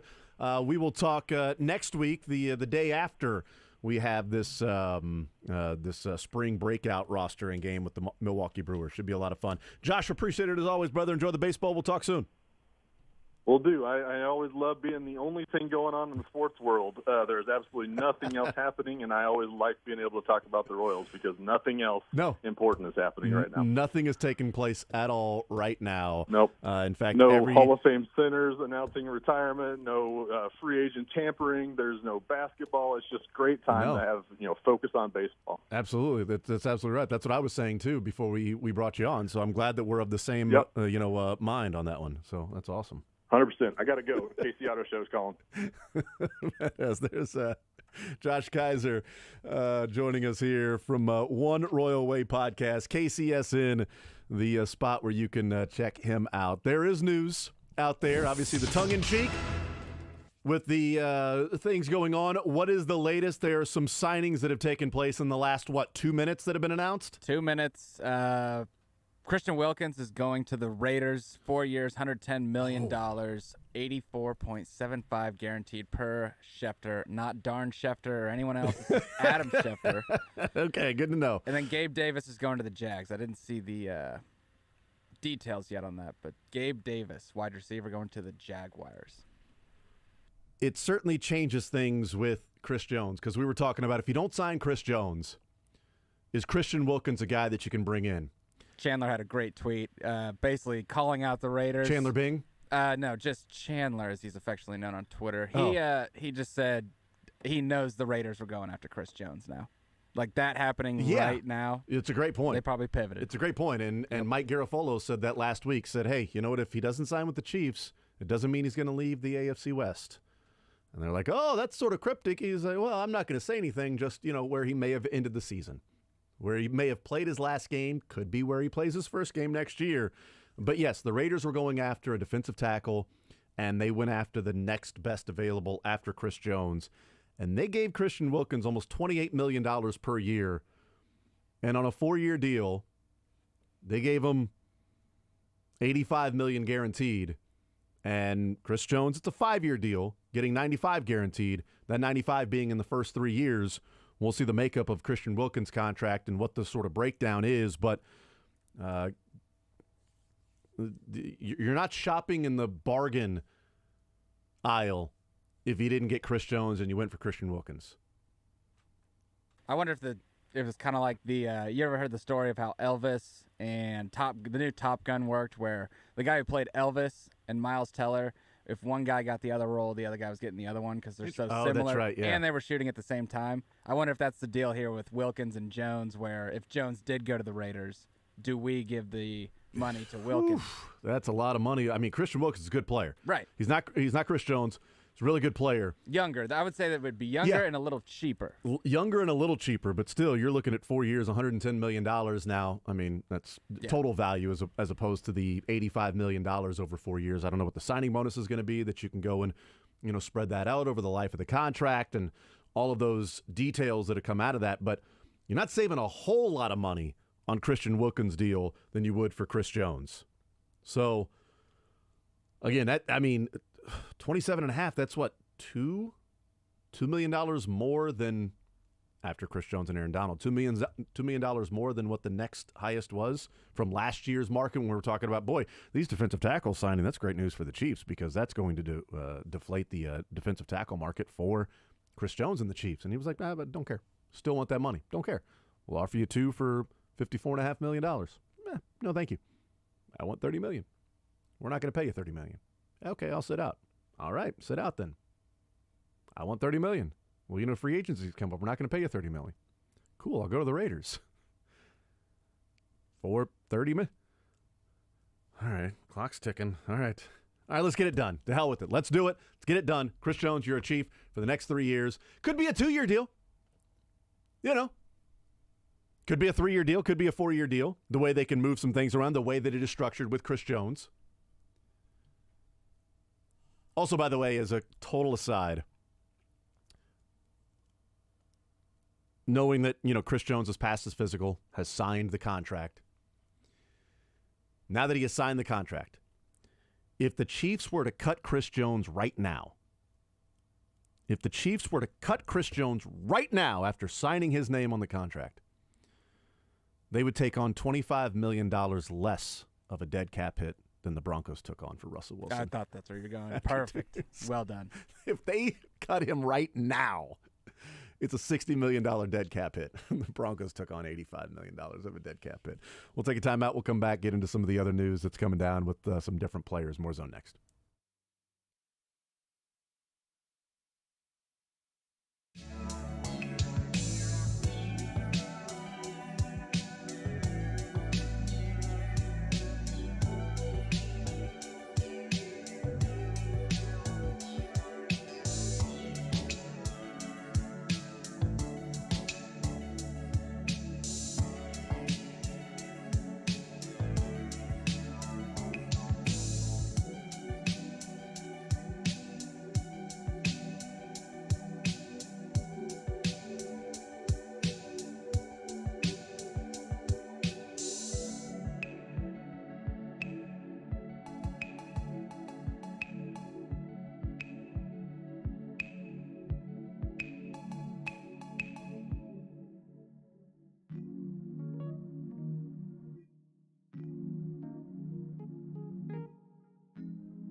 All right, we continue right here on Sports Radio 810 WHB. Jason Anderson with you, Dylan Michaels. We'll talk with Mick Schaefer coming up at 1 o'clock, KSHB 41 Sports Director. We're talking some NFL football. We talked some baseball in the previous segment with Josh Kaiser, but we are now talking some NFL football as we are discussing the free agency period, the legal tampering, the negotiations that are now going on with these NFL teams. Christian Wilkins is a Las Vegas Raider. He will join the Raiders that have come up with the recipe to beat the Chiefs. They have figured it out. Chiefs week, each and every time they go and play, and they know how to do it. They know how to beat the Chiefs. And now, look, Christian Wilkins and Max Crosby, that's going to be a duo that you're going to have to deal with. They're going to have to be very specific on how they want him to touch Mahomes after the play. It's a great point. You know, with the new rules. But, yeah, it's, you know, good player. It's a great point. But, you know, Christian Wilkins, Max Crosby, they are Raiders now. And Tom Telesco is like, all right, here we go. Ready to go. I'm making some moves here with the Raiders, the new GM there. We'll find out. It's kind of spending money again with kind of like Khalil Mack, Joey Bosa, Derwin James. So yeah, spend some money. They're right there. Work out. They're close. They're right there, ready to go. That's Yes. the thing. They are right there. They're ready to go, and they can go and win. They beat the Chiefs with Aiden O'Connell. What more do you need? Look, I'd rather Christian Wilkins. I know they'll see him a couple of times, but I'd rather Christian Wilkins be a Raider than a Dolphin, because I don't expect the Raiders to be a team they got to worry about in the playoffs. Whereas the Dolphins, you know, a team that you probably have to worry about in the playoffs. Also news with Gabe Davis. Gabe Davis has signed a contract. He is a Jaguar. He has signed a deal, 3 years, $39 million for Gabe Davis. So you're looking at $10 million a year for Gabe Davis. And let me just say no thank you. I mean, it's a little cheaper than what the market said. The market said it would probably around $12 million. But I don't need to exchange MVS for Gabe Davis. No, thank you. We'll see what somebody else. Give me Darnell Mooney instead of Gabe Davis.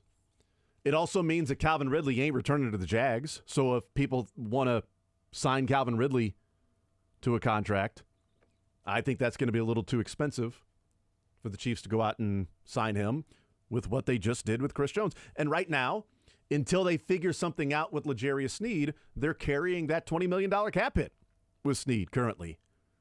There's a number of players they can go and sign and bring in. Gabe Davis could have been one of them. But I don't he even before this money, whatever it is, he didn't do much for me in the free agent market. I wanted a Gabe Davis out of UCF. When they drafted him, the Bills drafted him in the 5th round. He was one of the receivers that I looked at mid-round, and I'm like, you know what, day 3, if the Chiefs get this guy at a UCF, Gabe Davis, I like that. I think he could be a good receiver in the NFL, which he is. He's a good receiver in the NFL. They've got to fill out their receiving room. But, I mean, I'd rather take that $10 million you could have spent on Gabe Davis and then add another 8 and go get Calvin Ridley rather than just $10 million for Gabe Davis. You know, you could look at it and go, well, you get Gabe Davis and Darnell Mooney. There you go, for the same price of Calvin Ridley. No, I'll take, Darnell Mooney and not a Gabe Davis. Or, I mean, other wide receivers that could be available. Curtis Samuel. He's a guy that I've had my eye on for a couple of years. I've liked what Curtis Samuel's been in the NFL. Also, he just played in the Chiefs system last year with Eric Bieniemy as the OC in Washington. So he knows the system. There won't be much of a learning curve there. I think KJ Osborne's a guy that you can look at for, $3-4 million. Tyler Boyd, a bigger, taller slot receiver that, we'll see if he returns to the Bengals, but probably not. They've got issues with T. Higgins right now. They re-signed Drew Sample, but they've got issues there. A couple of running backs off the board, DeAndre Swift, Tony Pollard. They have signed contracts, both 3 years, $24 million. We'll see some of the other deals as well. The Chiefs have re-signed James Winchester, so they have made that move for them. So they are dealing with that. 913-912-4810 is the text message. It's $13 million. I don't know why I was looking at 4 years, $40 million instead of 3 years. I wrote down 4 years, $39 million. Gabe Davis is a 3-year deal, not a 4-year deal, right? I need to go and find it. I wrote in the break 4 for $39. So Yeah, it's 3 with a Okay. chance to get to 50. all right, that changes things. So 3 for $39, not 4 for $39. 3 for $39. So instead of 10, there's 13. Even worse. I wasn't wanting it at 10. I'm out at 13. So does that? I mean, but also, what does that do for Calvin Ridley? What does that do for Darnell Mooney? What does that do for Hollywood Brown if he's out there? What does it do for Curtis Samuel? Guys like that. But 3 for $39, not 4 for $39 for Gabe Davis. Real time, learning it all in real time. Christian Wilkins was 4 for $110, not 8-year contract, right? I got that one right. 4-year deal, not a 10-year deal for Christian Wilkins. Now, the Raiders don't give out 10-year deals anymore. That's a good. They point. did that one time and Yeah. it did not work. Who was that to? I don't know. Check my email here. Yeah, go ahead and do that. We'll take a timeout. We'll come back, and we'll wrap up this hour. I'll try to get some of the numbers right on some of the other contracts that are out there. James Winchester is re-signed with the Chiefs. To be fair, they're not getting it right now, reporting it. So Yeah, that's true. we'll really find out the real contract probably 2 or 3 days. That's right. So from now. 3 years, $39 million for Gabe Davis with a chance to get to $50 million. Again, no thank you on that deal, and I understand why the Bills also would say no thank you on that deal. They've got cap issues anyway, and I'm fine with the Jags exchanging Calvin Ridley for Gabe Davis. Totally fine with that, depending on where Calvin Ridley goes. We'll take a timeout. We'll come back. More's on next.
All right, we continue right here on Sports Radio 810 WHB. You know, we talked a lot about the unrestricted free agents and the Chiefs signing Chris Jones, what that means this year, moving forward, long term.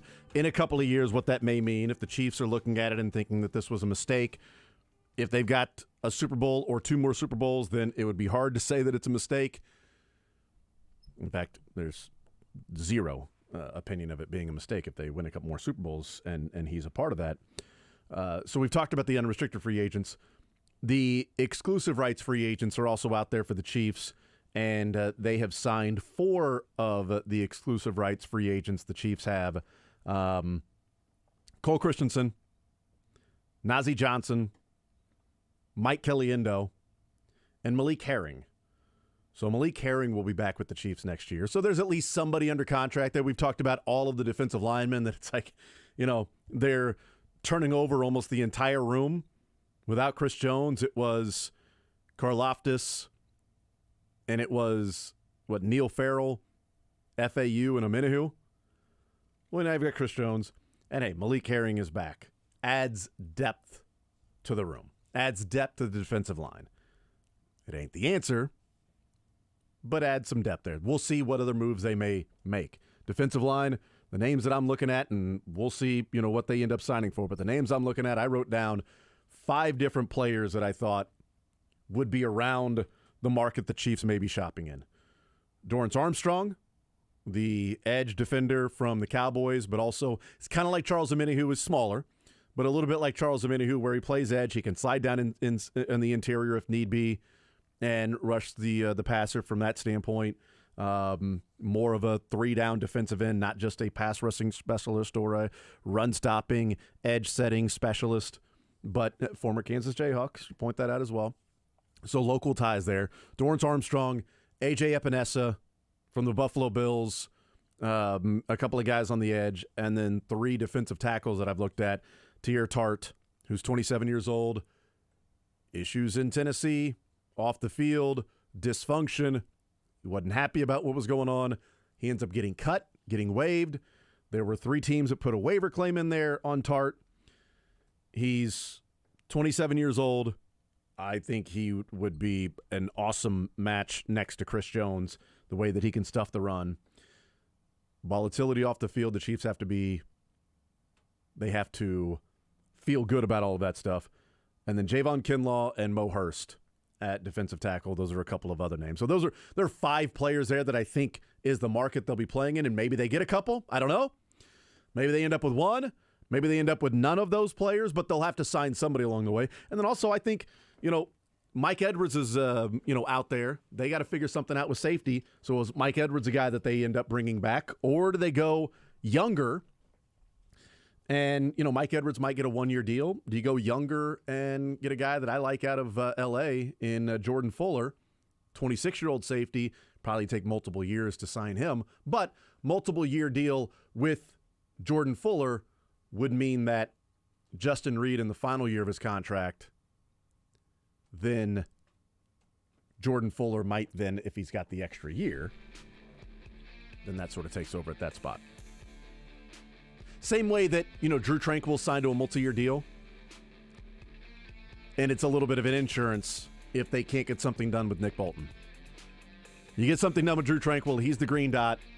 You got him for 3 years, it's a 2-year deal. Last year for Nick Bolton.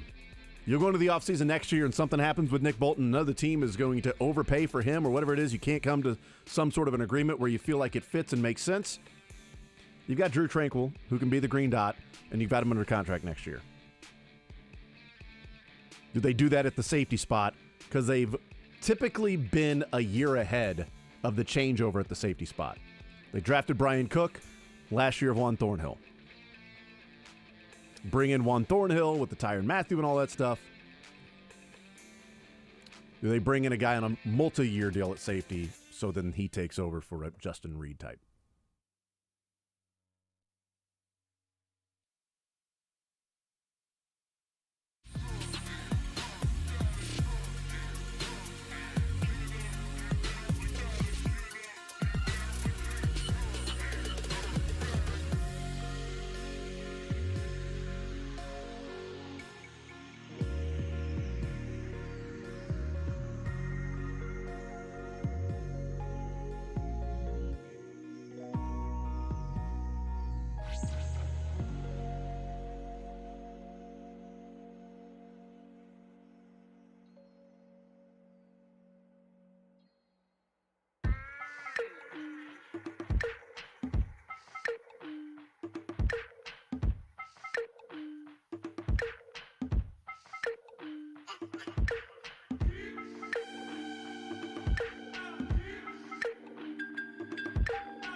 The Zone is presented by Guaranteed Foods, delivering all natural food to Midwestern families since 1958. Enjoy healthier food, more free time, free delivery, and better value.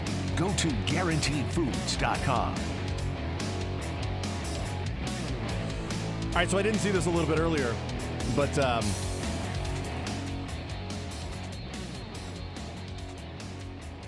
not finalized yet, but close to. It's a player that I've talked about a little bit throughout the show today. Is Dorrance Armstrong is close to finalizing a deal with the Commanders. Damn it.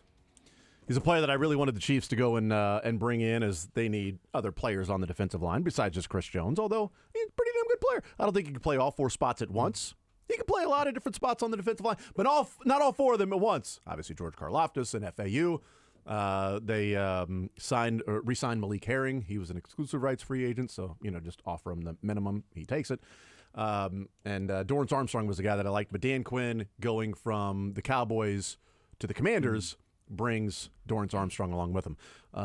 Very interested to see what the numbers are for him, because it was somebody that I thought would be a player in the market that the Chiefs would be that pool that they'd be swimming in for contracts. Mick, what's up? Nothing much. What's his contract going to be roughly per year? Maybe $7 or $8 million per year for a guy that can play. 3 for 24. Yeah, something like that. Richard's really probably 2 for 16. Like we always look at, like the Drew Tranquil's 3 years. It's a 2-year deal. It's really a 2-year deal. Chris Jones, 5 years. He went from 5 to 3 3 to really 2 now, maybe. Yeah. Chris Jones, it could be a 2-year deal if you want to. I mean, you can save. After 24 and 25, I mean, you'd take an $18 million dead cap hit, but you'd save $23 million going into 2026. So, I mean, it's viable. It's doable to move on if it's it at least gives them an out that isn't sinking the boat the way that Russell Wilson and they're dealing with there. If it's a disaster the next couple of years, they go, all right, we can get out of this. And we'll have to eat the $18 million, but we're also not giving them $40 million. Doesn't that third-year money have to be in by March of next year? Yeah, so the third year, well, that's a great point. It's a good point. Yeah, so basically, unless something catastrophic happens this year. I actually talked about that at the beginning of the show. And then you're like, well, actually, Jason, I was listening earlier. Remember when you talked about it earlier that wouldn't happen because of the way that it's structured in the third day of the league year next year, that the 2026 money turns out to be guaranteed? You jackass. Thank you for not saying jackass. I was thinking it a lot. I was thinking a lot worse. Hey, dummy, isn't this something you enjoy? No, it was a lot worse than dummy. Oh, sorry. It was, hey, radio guy. Hey, shock jock. Shock jock. Well, let me tell you. Jocking. Brett Veach should be fired. That's what we for this Chris Jones deal. It is a fireable offense, and he is now screwed. Everything that John Dorsey built and set up for Brett Veach, he is now tearing down with this one deal in Chris Jones. Did you see the tweet from Chris Jones yesterday? The Clark Hunt A+. Was so he one of those that voted? Did he have? There's a good chance he was. Wasn't there like 2/3 of the league, or like 1,700 players that voted? Well, you know what? Come August through November, when they can vote, Chris, you get that survey. Go ahead and vote. Maybe help that average up to like a D. See what Clark Hunt, Chris Jones is all about. Just helping out the average. Gabe Davis is signed with the Jacksonville Jaguars, 3 years, $39 million. There's also somebody that covers the Jags that said that does not mean they are out of the Calvin Ridley market, although that'd be interesting if they go and pay all that money for Calvin Ridley and then also paying $13 million per year for Gabe Davis with what they have in Christian Kirk. I mean, they're putting people around Trevor Lawrence and then somebody in the quarterback room with him in Mac Jones. Right. Mac Jones, Andrew. Jaguars got 2 first-round quarterbacks that year in their room now. Clemson and Alabama, the best programs out there. Yes, that's right. I mean, just one of them. Figure out one of those guys will be pretty good for your team. The running back market is actually getting a little bit better. DeAndre Swift and Tony Pollard both signing for 3 years, $24 million, so $8 million per for DeAndre Swift. So I don't know if the Bears watched his games last year. or if they watched Miles Sanders in Carolina after he left Philadelphia and the threat of Jalen Hurts running the football Maybe each time they that was a think handoff. she's related to Taylor, and Taylor starts showing up at their games. That's right. Although if they're keeping Justin Fields, and maybe they're saying, but they're not going to. So, and we'll see what may happen with L'Jarius Sneed. But yeah, there's news all over the NFL. Some of it is smaller, some of it's bigger. Christian Wilkins is heading to the Raiders for a massive deal that Justin Matabuke for the Ravens got a big deal off the franchise tag of 4 years, like $90-something million. Yeah. Wilkins got 4 for $110. Jeez. So that whole talk about if the Chiefs didn't sign Chris Jones, just save a decent amount of money and bring in like a Christian Wilkins, not really. Not saving a whole lot of money on Christian Wilkins as opposed to Chris Jones. What's his per year? He's at 4 for 110, so like 27 and a half. 27, yeah. 27 and a half. I know that, Chris Jones is sitting at 31 or whatever. It's like $4 million, but Wilkins guaranteed I would have, if money. you would have thrown me those two options, I would have said it's the opposite. Chris is going to get that money from somebody else, and sure they'll pay that much for a Christian Wilkins. For Christian Wilkins, yeah. But I'm trying to see like if there's the guaranteed dollars with Christian Wilkins that has come out, because that's obviously a bigger part of the whole thing rather than just the annual average salary. Bryce Huff, Jets free agent, signing with the Philadelphia Eagles. It's interesting because they're trying to trade Hassan Reddick. They're trying to trade Josh Sweat. Fletcher Cox retired. Now Bryce Huff is signing with the Philadelphia Eagles. Josh Jacobs, as you say, Josh Jacobs is signing with who? The Packers to pair with Aaron Jones in the backfield. Yeah, because A.J. Dillon's a free agent. Yes. So Josh Jacobs and A.J. Dillon there in Green Bay. So he's out of the AFC. Just everybody should go to the NFC. All these free agent players just go to the NFC. They should. It's a inferior conference. The Higgins could get traded, right? But there's no way they would send him to Kansas City, right? Yeah. There's no way they would trade him to Kansas because one of those brilliant accounts I follow said if one guy leaves a team, it hurts that team and it helps the other. Who could possibly? That doesn't make sense. That doesn't make sense. Breaking news, breaking yeah. news that when so what you're saying is if another team were to sign Chris Jones, it would help that team while also hurting the Chiefs? Yep. I don't know about that. I'm not sure about that. I'm going to have to check the records on those things. He had sources on that. There were Sources say. It was on the radar.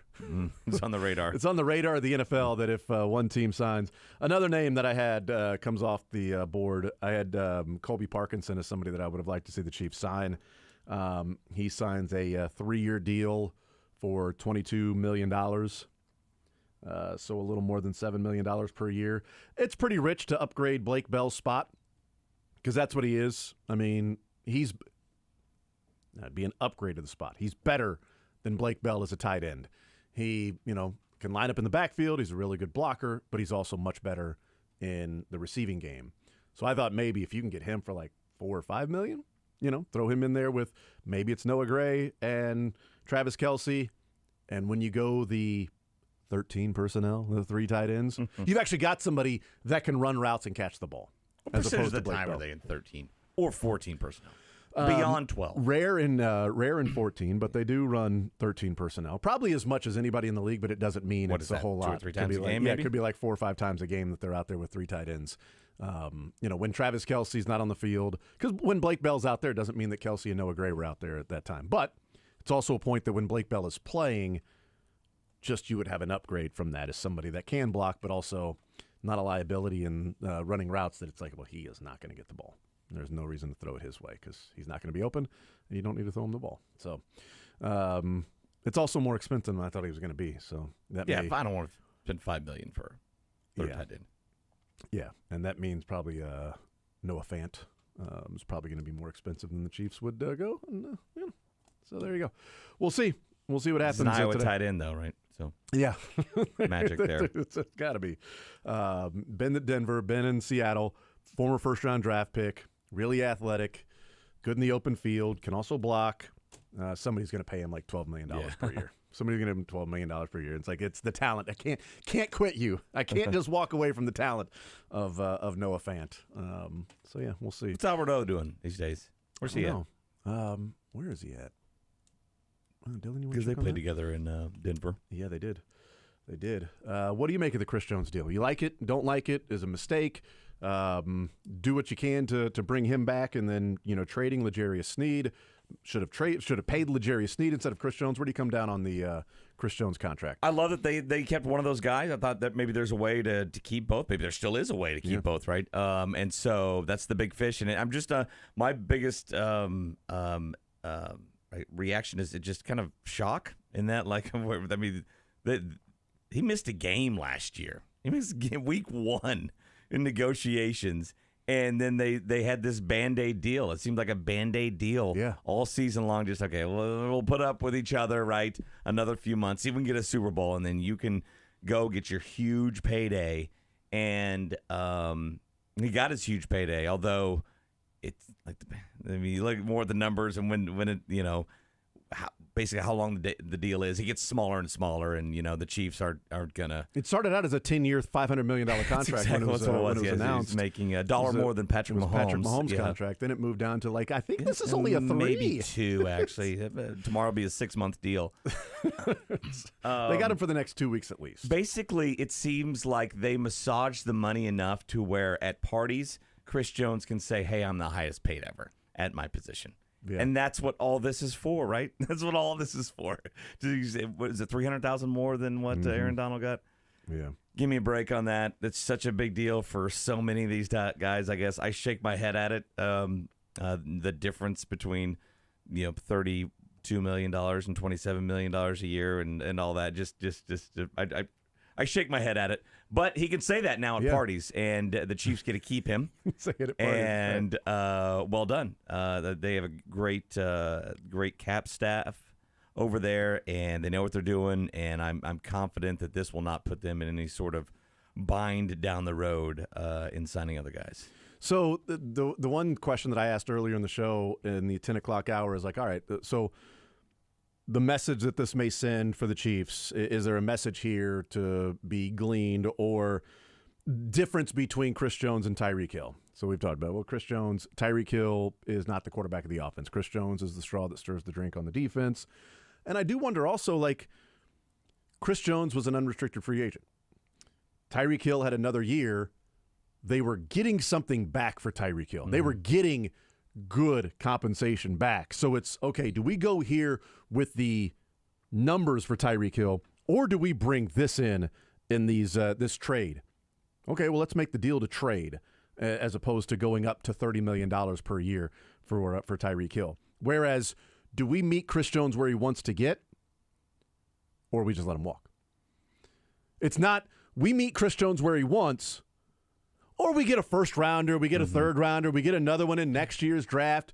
That's one of the bigger differences in this, besides just different positions and all of that, is, okay, so why'd the Chiefs move to where Chris Jones was instead of saying, Chris, you got to come back to us? Yeah. This is the line in the sand. We offered you this last year. This is the best deal you're going to get was last year. Wasn't the case. He got a better deal this year than he was offered last offseason. He did, and I think it's a couple things. One, I think both players, Tyreek and Chris, they're both attached to Patrick Mahomes. That Mahomes factors in all these guys, right?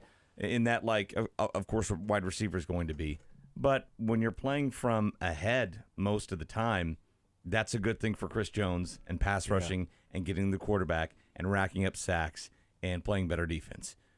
Now, Tyreek is more attached, obviously, to Mahomes. The better Mahomes is, the better Tyreek's going to be. But I think they've realized that Mahomes, we talk about a running back position can be just kind of plug and play. There's going to be a lot of guys, dime a dozen. If you have a good quarterback, good offensive line, a lot of guys are going to put up stats.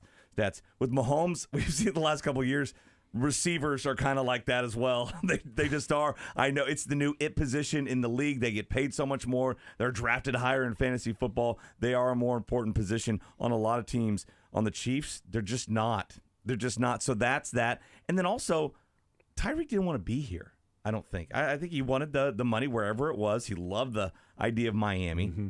And I think Chris Jones wants to be here. That Detroit game when he was sitting awkwardly in front between his two brother agents and watching that, I think it hit him then. No, this is where I want to be. I want to chase. I want to make a lot of money, but I also want to win Super Bowls, and I can do that here. I wonder, like, especially if they could say it made the most of all time. at what to what level did he want to be here? Because 11 o'clock this morning, if the Chiefs don't get to the 31 million or get to the massive amount of guaranteed dollars, 95 million guaranteed, practically guaranteed in the first 3 years, if they don't get there, is he a Raider today? Because look what the Raiders paid Christian Wilkins. They were clearly, if the Raiders paid that to Christian Wilkins, they would have paid that more than obviously more than that. But I think they would have paid what the Chiefs gave Chris Jones. If the Chiefs were sitting and going, man, we'll offer you 2 for 60. Yeah. We can't give you 3 for 95. I mean, that's just too much money. We can't give you 5 for 158.75. What was the reported offer they gave for? They were offering Chris last offseason. It was 2 for 54.5. 27 roughly per year. Per year. And so they went up. They went up on years, and obviously he lost a year, but playing, he got a year older. The total number is like he won, because if he would have signed that deal last year, it would have been a 3-year deal that would have paid him $77.1 million. He got 22.6 this year, and then 54.5. So a 3 year, $77.1 million. Well, signing this deal with the $95 million over the 3 years and adding in last year, it means that he signed a 4-year, $117 million contract. He got $40 million more in guaranteed dollars for 1 extra year in a contract for that 4th year, if he went because he waited. Yeah, because he then bet on himself. So the jokes about the Katz brothers, right? Like, oh, how dumb, and he had to work off the holding out wasn't smart, right? Because he could have made that money without holding out, without missing training camp. Yeah. He had to go and earn all that money back and all the bonuses and everything. So it wasn't smart from that perspective. But in terms of turning down the 2 years, $54.5 million and saying, we actually think next year we're going to have the leverage because you're not going to franchise tag us again. And we'll walk. And he waited, free agency. Waited for a bigger salary cap as well, to where like he might be the same or even less percentage of the cap now. Yeah. With this new deal, even though it's more money for him. He essentially is going to get, when you throw in last year's contract and this 3-year deal. So last year at this time, it was, hey, we'll give you 4 years, $117.6 million of guaranteed dollars. I think he would have taken it. Yeah. 4 years, guaranteed $118 million. Is what he's getting by turning down the 2 for 54.5. Well, I mean, it was a hell of a move. He's the Katz brothers with Rod Tidwell, leaving Rosenhaus the way that Jerry Maguire left was it Bob Sugar with the goldfish. Bob Sugar with Bob Sugar with the goldfish went out on his own. He kept Rod Tidwell. The Katz brothers kept Chris Jones. They bet on themselves, and then they got paid. Now we just need Chris Jones to go on Roy Firestone and cry. Not going to make me cry, Roy. Not going to make me cry. So, yeah, they got a pretty decent amount of money. And the argument between, like, Snead and Chris Jones, I mean, I've said this before, Mick, that Snead was on the field in Josh Allen's final pass in that game in the divisional round. And if it weren't for Chris Jones walking Deion Dawkins back to Josh Allen hitting his hip. Right? I mean, a great defensive line makes your defensive secondary better and makes your linebackers better. Snead was on the field in overtime, the 3rd down play in overtime, and Juwan Jennings was wide open because he was going up against Jalen Watson. If you can rush 4 and get to the passer, right? All of a sudden, you have more guys to drop. You have better coverage. That D line really stirs the drink. Yeah, I do wonder what they're going to do with L'Jarius Snead, still carrying that $20 million cap hit while they have him on the franchise tag. The other big news in terms of whether it's Chiefs related or not, T. Higgins has asked for a trade from the Bengals today. News comes out that T. Higgins and his representatives have not discussed a contract with the Bengals since March of 23. Okay. Wait a second. Since March of 23 is the last time they discussed a contract, T. Higgins and his staff. And he said, trade me then. Trade me. Like, what are we doing here? He was the only Bengal saying nice things about the Chiefs leading into that game this year. Right. The only one. Jamar Chase like anybody but the Chiefs. He was like, well, T. Higgins was going into free agency. And Jamar he knew. Chase It was like, I might want to play there next year. the Bengals are going to pay me whatever I want. I ain't leaving Cincinnati. Whatever money I demand, if you're Jamar Chase, that's what he said. Whatever money I demand, they're going to pay me. T, probably not going to pay you. Tyler Boyd, probably not going to pay you. They'll pay me whatever it takes to get my cash. We'll take a timeout. We'll come back. We'll get Learn Funniest Best coming up next.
All right, we continue right here on Sports Radio 810 WHB on this Monday, beautiful Monday edition of the show. Learn Funniest Best. It is presented by Pyramid Roofing. For a free estimate, 816-966-1101 or pyramidroofingkc.com. We are hanging out with Mick Schaefer here on this Monday edition of the show, and Mick Schaefer is presented by Empower Payments when he hangs out with us.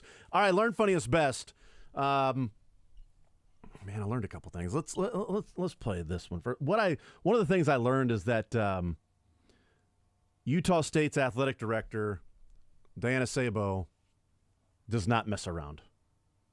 And here's why. And how do you plan to rebuild for next season? I'm not going to be rebuilding. I just coached my last game at Utah State. I spoke with Diana, and they're going in a different direction, and I respect her decision, and I hope they get a really good coach in. I'm assuming that's going to be the last question. All right. Okay. Thank That's you. all. Thank you, Coach. Fired before she got to the postgame press conference. No follow-up? No, she even said, I assume that's going to be the last question. No. There's Everybody's like, 5 follow-up questions just right off the top of my head. How do you plan to sort of turn things around next year? I I don't, actually. What do you think about next year's team? I'm not going to. It's not like she had earned it. I went and looked at her record. This is her 4th year. She had won 4 games, 7 games, 11 games, and then back to 4 games. Oh, she was So I feel really like- improving there. I feel like, you've kind of made your bed. 2 steps forward, 1 step back. At that point. But it's just she didn't even get to the post-game press conference. What before school she is had that? fi- Utah? Utah State. Utah State. It's Corey Anderson's impact right there. Yeah. That's what I learned is that Diana Sabo, not messing around. No. You lost, you're fired. I told you that. Good luck in the post-game press conference, I guess. Yeah, I guess. So I don't even know if I'm right on the bus on the way home. Yeah. Do I have a or- ride? Is this the tarmac Yeah. thing? Am I Lane Kiffin on this one? What'd you learn, Mick? I learned that Chicago guys really, really must love Chicago because reportedly Porter Moser is on the way out of Oklahoma going to DePaul. Going Really? to coach at DePaul. When did that happen? 3-26 DePaul. Oklahoma going to the SEC, all the money in the world. He makes a lot. Best basketball conference right now in the Big 12. Pretty good one in the SEC as well. His stock's rising. Going back home to Chicago. Loyola's a better job than DePaul, Yeah, which he had before Oklahoma. I've been so NFL-centric. I totally missed that. He's going to DePaul. Chicago guys must love Chicago, which, I mean, how's DePaul You know what? still allowed in the Big East, Here's by the the thing. way? That's Good for Oklahoma. Go find a different coach. It wasn't working. well, look, he's got to you go know to the NCAA tournament first, right? Well, They're going to make it. What a weird time to. Todd, what are you guys going to do? I mean, what are you going to do this week, huh? The Big 12. When does Oklahoma play? They play Wednesday at 2 o'clock. And is there a more SEC coach name than Porter Moser? That Yeah, I know it's from it's a nice Chicago, but that smacks of just the South, Moser, yeah. right? Just I'm gonna brush my hair to the side Needs where he SEC wears, haircut. great, yeah, he Porter dresses Moser. nicely, yeah. Yeah, no. He's in shape. Yeah, it turns out he's not an SEC coach. No. No, doesn't mean more to him. It meant less to him. What'd you learn this weekend, Dylan? So I learned that Chris Jones at age 29 is the fastest defensive lineman from when the snap is snapped to his get off. So they were measuring it with the next gen stats. He is ahead of Jalen Carter, Aaron Donald, Fletcher Cox, and Zach Allen with a .84 second average. From So he's- from snap to First him movement, moving. basically. Yep.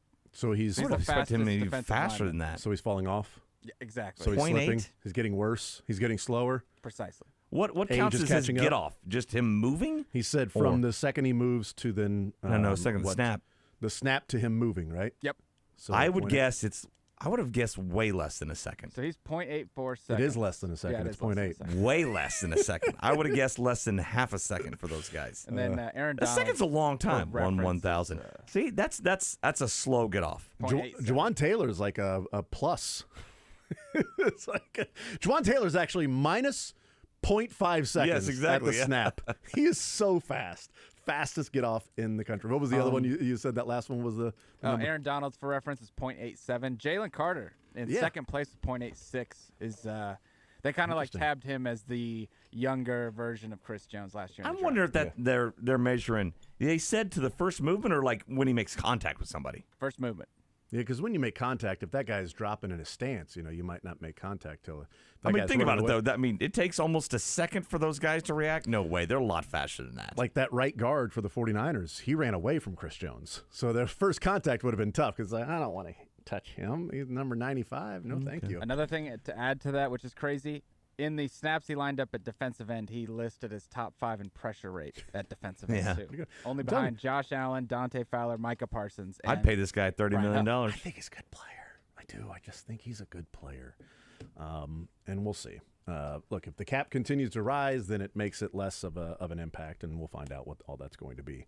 Let's go to the funniest. Oh, breaking news. Funniest is breaking news. I don't know if we talked about it, but I also learned that Kirk Cousins is an Atlanta Falcon. Yeah.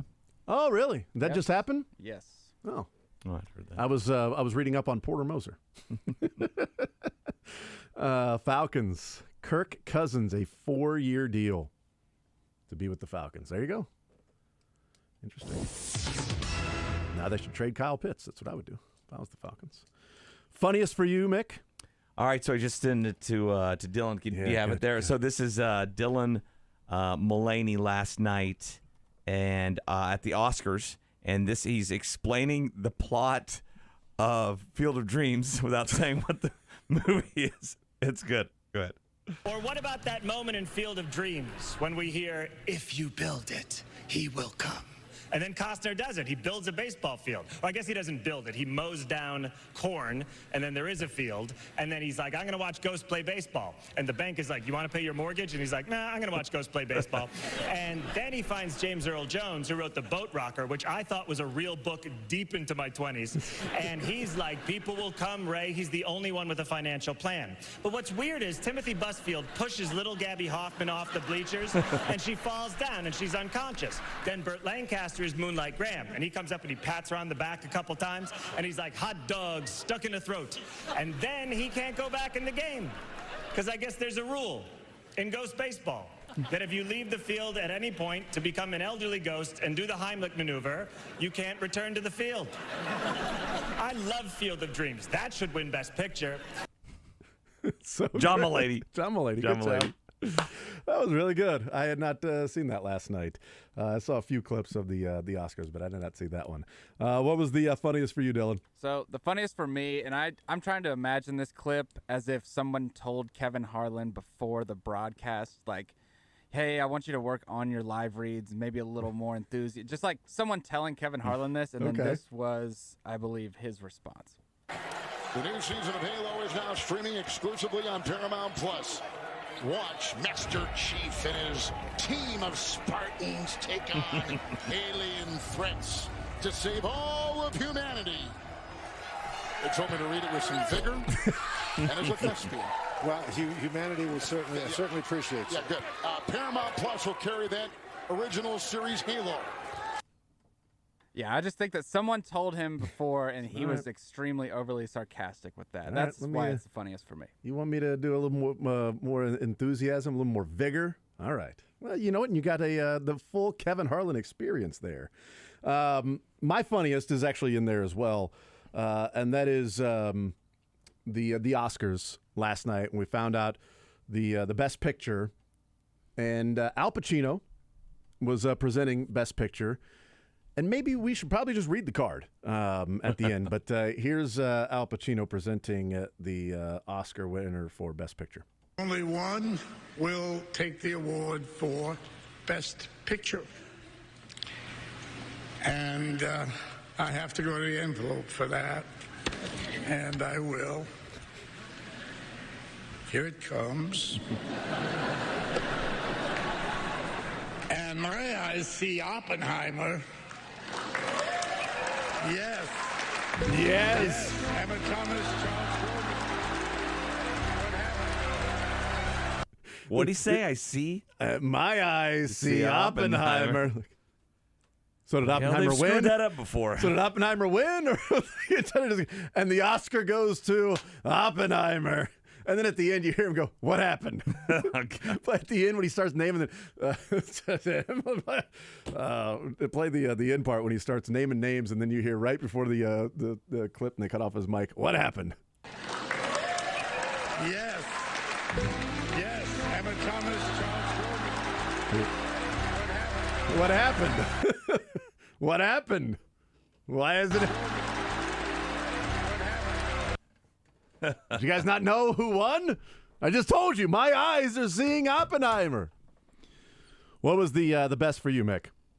Oh, I think that's Dylan starting now, right? Oh, it I is. That's right. funniest, Yeah, because typically it's the funniest. That damned Briscoe. What was the best for you, Dylan? Mine's quick. It was you're fine. You can take your Anthony time. Joshua folding up Francis Ngannou on Friday in the most literal term or sense of the word, getting folded in a fight. I don't know if you saw it. I don't have audio of it, but absolutely one of the best knockouts in a while. And Francis did fold in half and then fall back over, basically.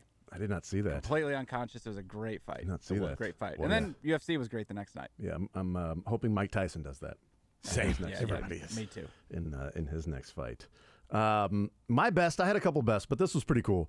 There's video going around from Providence College. So a bunch of kids. Wait, are they a college, not university? Or is there a different Is it Providence College? I didn't know that. So the big Providence we know, not some other small I don't think they one. go by PU. Okay. Or So- UP? Or UP, PU. Let's go P. Let's go P. They're so PC there. Providence College. Right? Yeah. I mean, come on. But Providence, there was a bunch of students on campus. There's a public safety officer, security guard. That apparently was very popular among students, originally from Nigeria. And he had talked about how, he hadn't seen his family in a long time and hadn't been back to see his family. And so they put it on video. They approach him. And apparently a few months ago, they started a GoFundMe on campus. And a lot of students raising money, and they surprised him with a full expense-paid trip back to Nigeria this summer. Yeah, that's great. I thought they were going to bring the family to him. That would have been cool, too. Probably more money. Yeah, a little bit more money, but more they tickets. presented him with the money to go all expense-paid trip back to Nigeria this summer. I thought that was pretty cool, and a pretty cool scene with kids there taking care of a security guard that apparently was a favorite. So it pays to let the kids get away with breaking the rules. Yeah. So why was he your favorite? Officer friendly again. Yep. He's so nice. You know what? I will definitely. He's on the take for letting guys, kids miss curfew. The other side of the security guard, nah, my GoFundMe went to the school already with all the different things. All the parking tickets I got, no, thank you. Best for you, Mick. So the best for me is kind of more of a learned, but you might call it the best. Might call it the best. So did you know in 1973 that 2 Yankees pitchers swapped wives? They were best friends. They hung out all the time. For the TV show? There was no TV show for this in 70. It was a very 1973 thing to do. Both players lived in New Jersey. Their families and were good friends. The Kikiches and the Pattersons, both pitchers for the Yankees, they're invited to a party on a Saturday night. Both couples arrived separately, but on the way out, Peterson's wife Marilyn left with Kikich, and Kikich's wife Suzanne got in a car with Peterson. Both couples met at a diner after the party before heading home. They had so much fun that they decided to do it again the next night. Eventually, Peterson fell for Fritz's wife, and Fritz fell for Peterson's. Fritz and Peterson were having so much fun with their newfound arrangement that they decided to make it permanent, thus officially swapping wives ahead of the 1973 season. But it wasn't just wives. Fritz and Peterson's children and family dogs were also involved in this bizarre trade. One of the two they're still married to this day after the swap. The other, the romance fizzled out. Did the wives have any say in this, or was it? It's like they decided they're going to swap 70s, wives. No, none. You know what? I'm falling for her. I've fallen for her. Sorry, honey. Doesn't matter what you say. We're just going to swap wives here for a little bit. But that happened. So that is my learn/best. Yeah. I had another learn that I skipped. I didn't know if somebody else was going to use it, but I learned that while it means more in the SEC, it also just means more players in the SEC in how many make first team all SEC. That's like 10, right? 8 of them. 8 first team all SEC basketball I've players. seen more. I've seen 10 on some of these. I know, but they've got 8 of them. Just Big means 12 more. had 5. I mean, what's the Big 12 doing? A lot of times the Big 12 will do 6. They do. Yep. They sometimes they'll do a 6, but 8 first team. No Missouri Tigers. It's like there's a 6th and a 7th, apparently an 8th that's very close in the voting. Like, well, you're closer to first team than second. The joke that somebody had is so Rob Dillingham and Reed Shepard, 2 of the best freshmen in the country, they come off the bench for Kentucky. 2 guys that might be lottery picks, right? Somebody said Calipari. See, even the voters have them coming off the bench. Yes. It's a great line. I don't think he said that, though. We'll take a timeout. We'll come back, continue rolling, give you an update on things that are going on across the NFL. And, boy, that SEC women's basketball championship game yesterday got out of hand. In fact, somebody's still in jail. Somebody's still in jail for that. That's also a learn. I was a fan. I learned that he went from he was just escorted off the court, get over it, to nope, still in jail. Still in jail. Has not been released yet. There you go. We'll take a timeout. More Zone next.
I did this last night on Sunday Sound Off, and I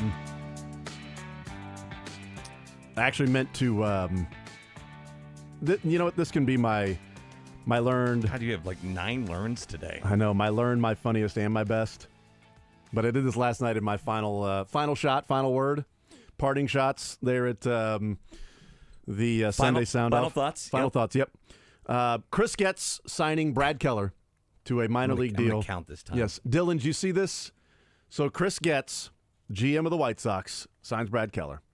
So now a part of the White Sox organization, Nicky Lopez, Andrew Benintendi, Brad Keller, Martin Maldonado, Mike Moustakas, Tim Hill, Brett Phillips, Jesse Chavez, Pedro Grifol is the manager, Gene Watson is director of player personnel, Eddie Rodriguez is the third base coach, Drew Buter is the catching director, and Brian Bannister is the pitching director.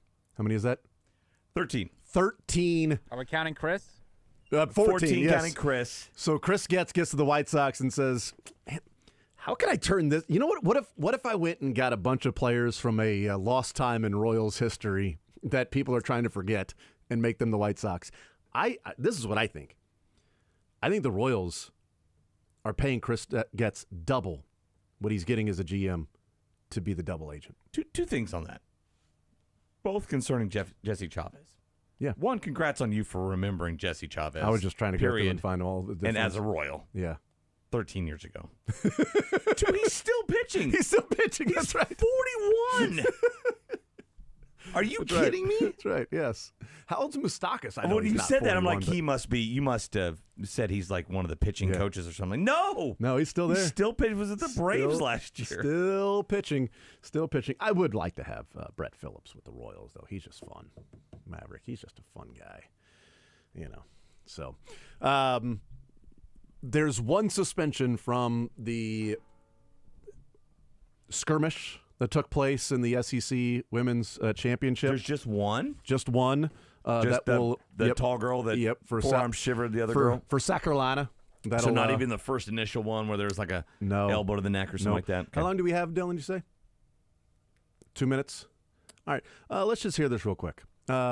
Here's Dawn Staley and her post-game comments about what took place in women's basketball, and then also the LSU player that was in question.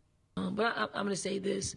Fly J came to me right after the game, and she just apologized and said she's not that type of player. And I really appreciate that. It's just something that somebody won't ever hear if I didn't say anything. And she's not. She's a really good person.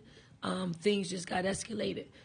I'll take responsibility for what happened from our side of it, which is we don't,